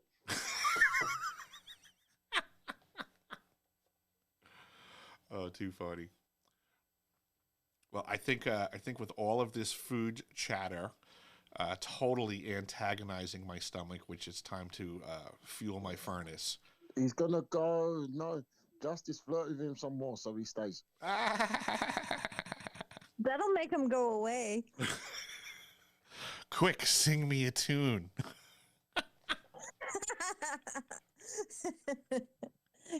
I'll sing to you. Hey, Justice, if I remember correctly, actually, you're big into dancing, so you like all the dance music, right? You want a boogie? I like real dancing, like ballroom dancing. I mean, I used to dance and stuff at the club, but my passion is real dancing, like ballet. No, like ballroom. Oh. Maybe shag and stuff like that. Oh, shagging? Now you're speaking my kind of dancing. Shag. Eric, what are you going to eat? You know something? That's a really good question, Kimball, because now I feel like making something fancy. Like, typically, I just have a bagel with cream cheese in the morning, toasted, nothing fancy, a little cranberry juice, hold me over. But now with all this talk about food, like, I feel like whipping something up. Oh, and my roommate made a bunch of veggies and pork loin yesterday, so maybe something with the veggies and stuff. I don't want to eat all our leftover pork loin. Are you going to make chicken cutlet? No, I'm not going to make chicken cutlets. I do make really good chicken cutlets, though. Chicken cutlet. Did you just say chicklin? No, I didn't. I said y'all need to have a chicken cutlet cook-off. Hell yeah, that's the competition I'm game for. Yeah, we need to have like an event where we also have like all forms of like cook-off. I think Kimbo would probably kick ass in the burger cook-off. Like something tells me he's got talents. Yeah, I've heard Kimbo can cook very well. I've heard that. I don't like hamburgers though, even though I'd serve those. I doubt Kimball can cook very well. I've heard a lot of people say. Oh, let's fucking go. Yeah, I always hear them refer. Oh, Kimball's really good cook. I don't know. I'll bet money, and I'm not a betting man. They lied, Daz. I'll bet you Kimball makes better salsa than Justice. Well, I will give him that. I'm sure he could probably make better salsa because that's all he knows how to make. Oh, ouch, Kimball. That's a hard burn. Shots fired. It's kind of true That's though. shots Like fired. I can cook a lot of good things, but like salsa's the only thing I really excel at. Kimball, have you ever seen the YouTube video for White People Taco Night? No. I'm going to share that one with you later. It's pretty funny. Oh, you're going to share those stereotypes? It's making fun of white people for their taco styles. Be careful. You don't want to be called racist again. Oh, heaven forbid somebody tries to pin me down with that one again, Daz. I've been called everything under the sun. True. I'm a racist. I'm a misogynist. I hate women. I'm a lazy drunk. I mean, the list is unending of people's efforts to character assassinate me. You're used to it. Yeah, I mean it shines a light on their effort to cast me in a bad light more than it casts me in a bad light. That's always a good attitude to have, basically. But they might as well say, Eric Hecker, you're a horrible plumber. Right? Please, by all means, please continue making statements that you can't prove, and reality is the opposite of your claim. Look, White People Taco Night may be true. And a little funny. Is that on a Tuesday? Oh yes, it's absolutely, Daz. Yes, it's only on Tuesday, right? Taco Tuesday. Yeah, Taco Tuesdays. Absolutely.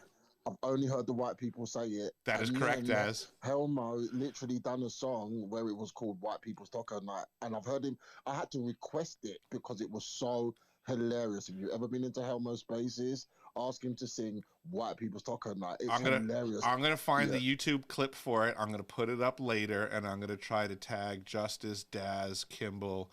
I'll try to fire it across your bow so you guys can get a good chuckle. I had a coworker of mine show it to me one time, and I was dying laughing. You know what's funny? This is going to sound like the whitest thing in the world. Okay, so I have like a whiteboard where I, write basically my menu for the month. And because of Taco Tuesday, Tuesdays are like my Hispanic night theme. So... See, Daz, you nailed it. Thing ever. You nailed it, Daz. I nailed it, Eric. You see, but it's okay. We all have our biases. It's fine. This is the society we live in. Yeah, it is what it is. Hey, Justice. So what do you got Monday's going on this Italian Tuesday? nights. Monday's Italian night. When's Caribbean night? Friday. Look, Mondays I do Italian foods. Wednesdays I do Asian foods. Doesn't leave me much time for, little redneck foods. That's hilarious, Eric. Eric, there's a little promo I made for one of our seasonal specials. Hell yeah. And I feel like it might be right up your alley. It's pretty... Did you put it in the purple pill? I did, yep. And that was before AI, so I illustrated all that. But the burger itself, man, like... I'm looking for Speaking it of right like now. the widest shit ever, like, it's so good, though. It's half pork, half beef. Oh, you've put this one up before. Das freaking burger.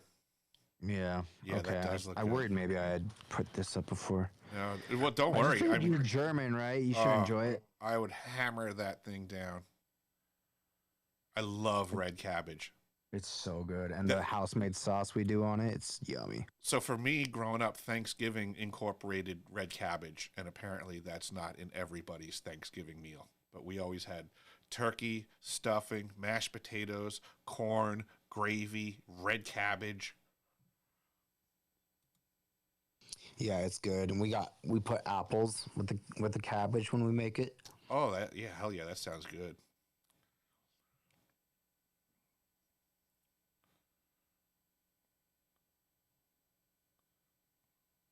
But yeah, I just had one person request, and I had said I was going to bag off, but we got Mr.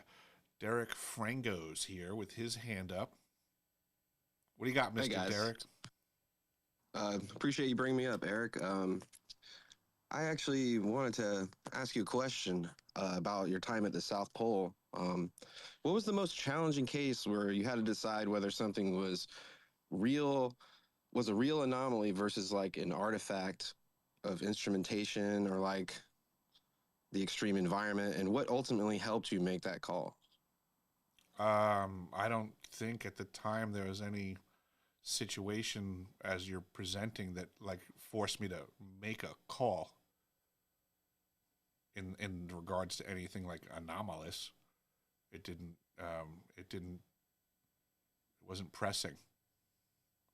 Not in the way that the question was formatted.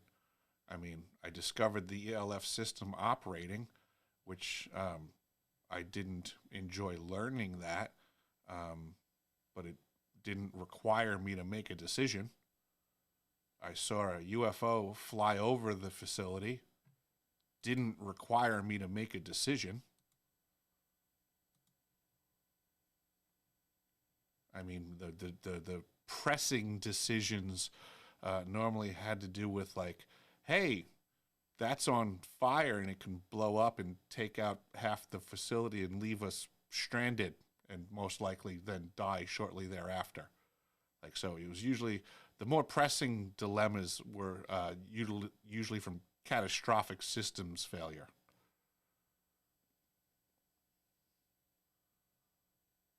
I see. When you saw a UFO fly over, I noticed you mentioned that. How did you make the determination that it was what you thought it was? I guess, if I could redirect my question to that specific incident. How did I determine that it was what I thought it was? Is that your question? Well, when you say UFO, are you? I couldn't identify saying it, and it was flying, and it was at the South Pole in the winter, of which 99.9% of things on the planet that we make can't fly in said conditions.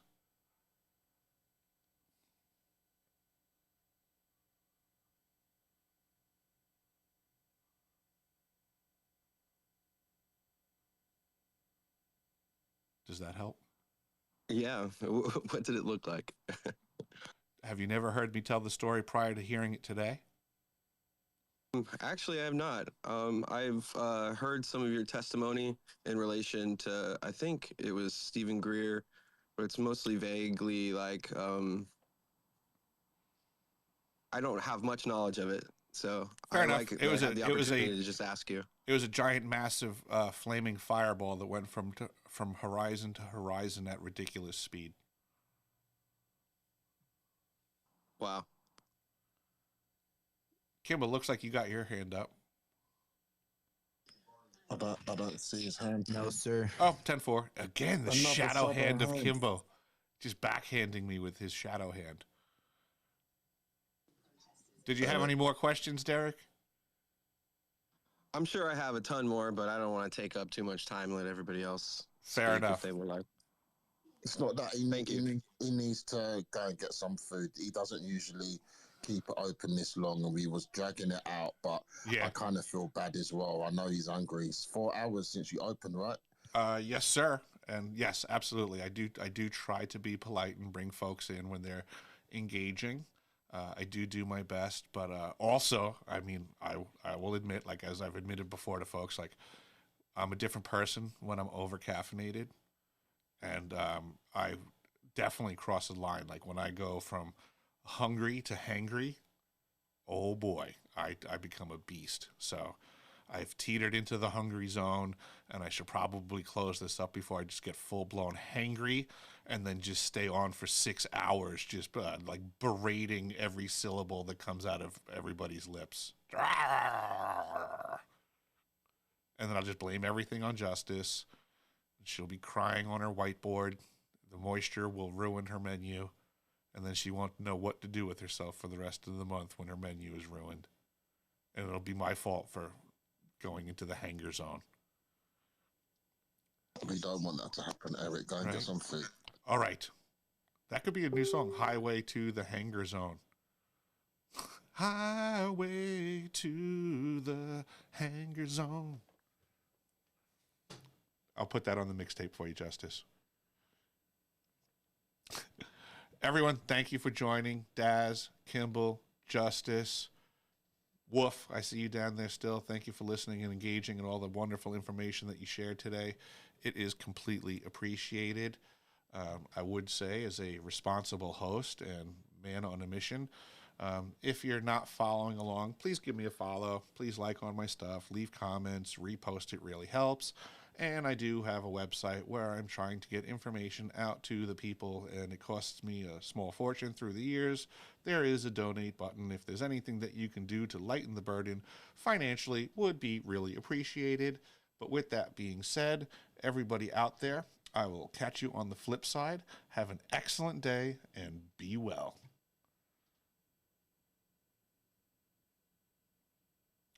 Daz hammering me with the thumbs down, you son of a It was a gun. mistake. That you meant that, Daz, on the so way sorry. out. Oh, Daz, you just ruined my day. Now I'm in the hangry zone. I'm just kidding. I know it's all good, Daz. Everybody have an excellent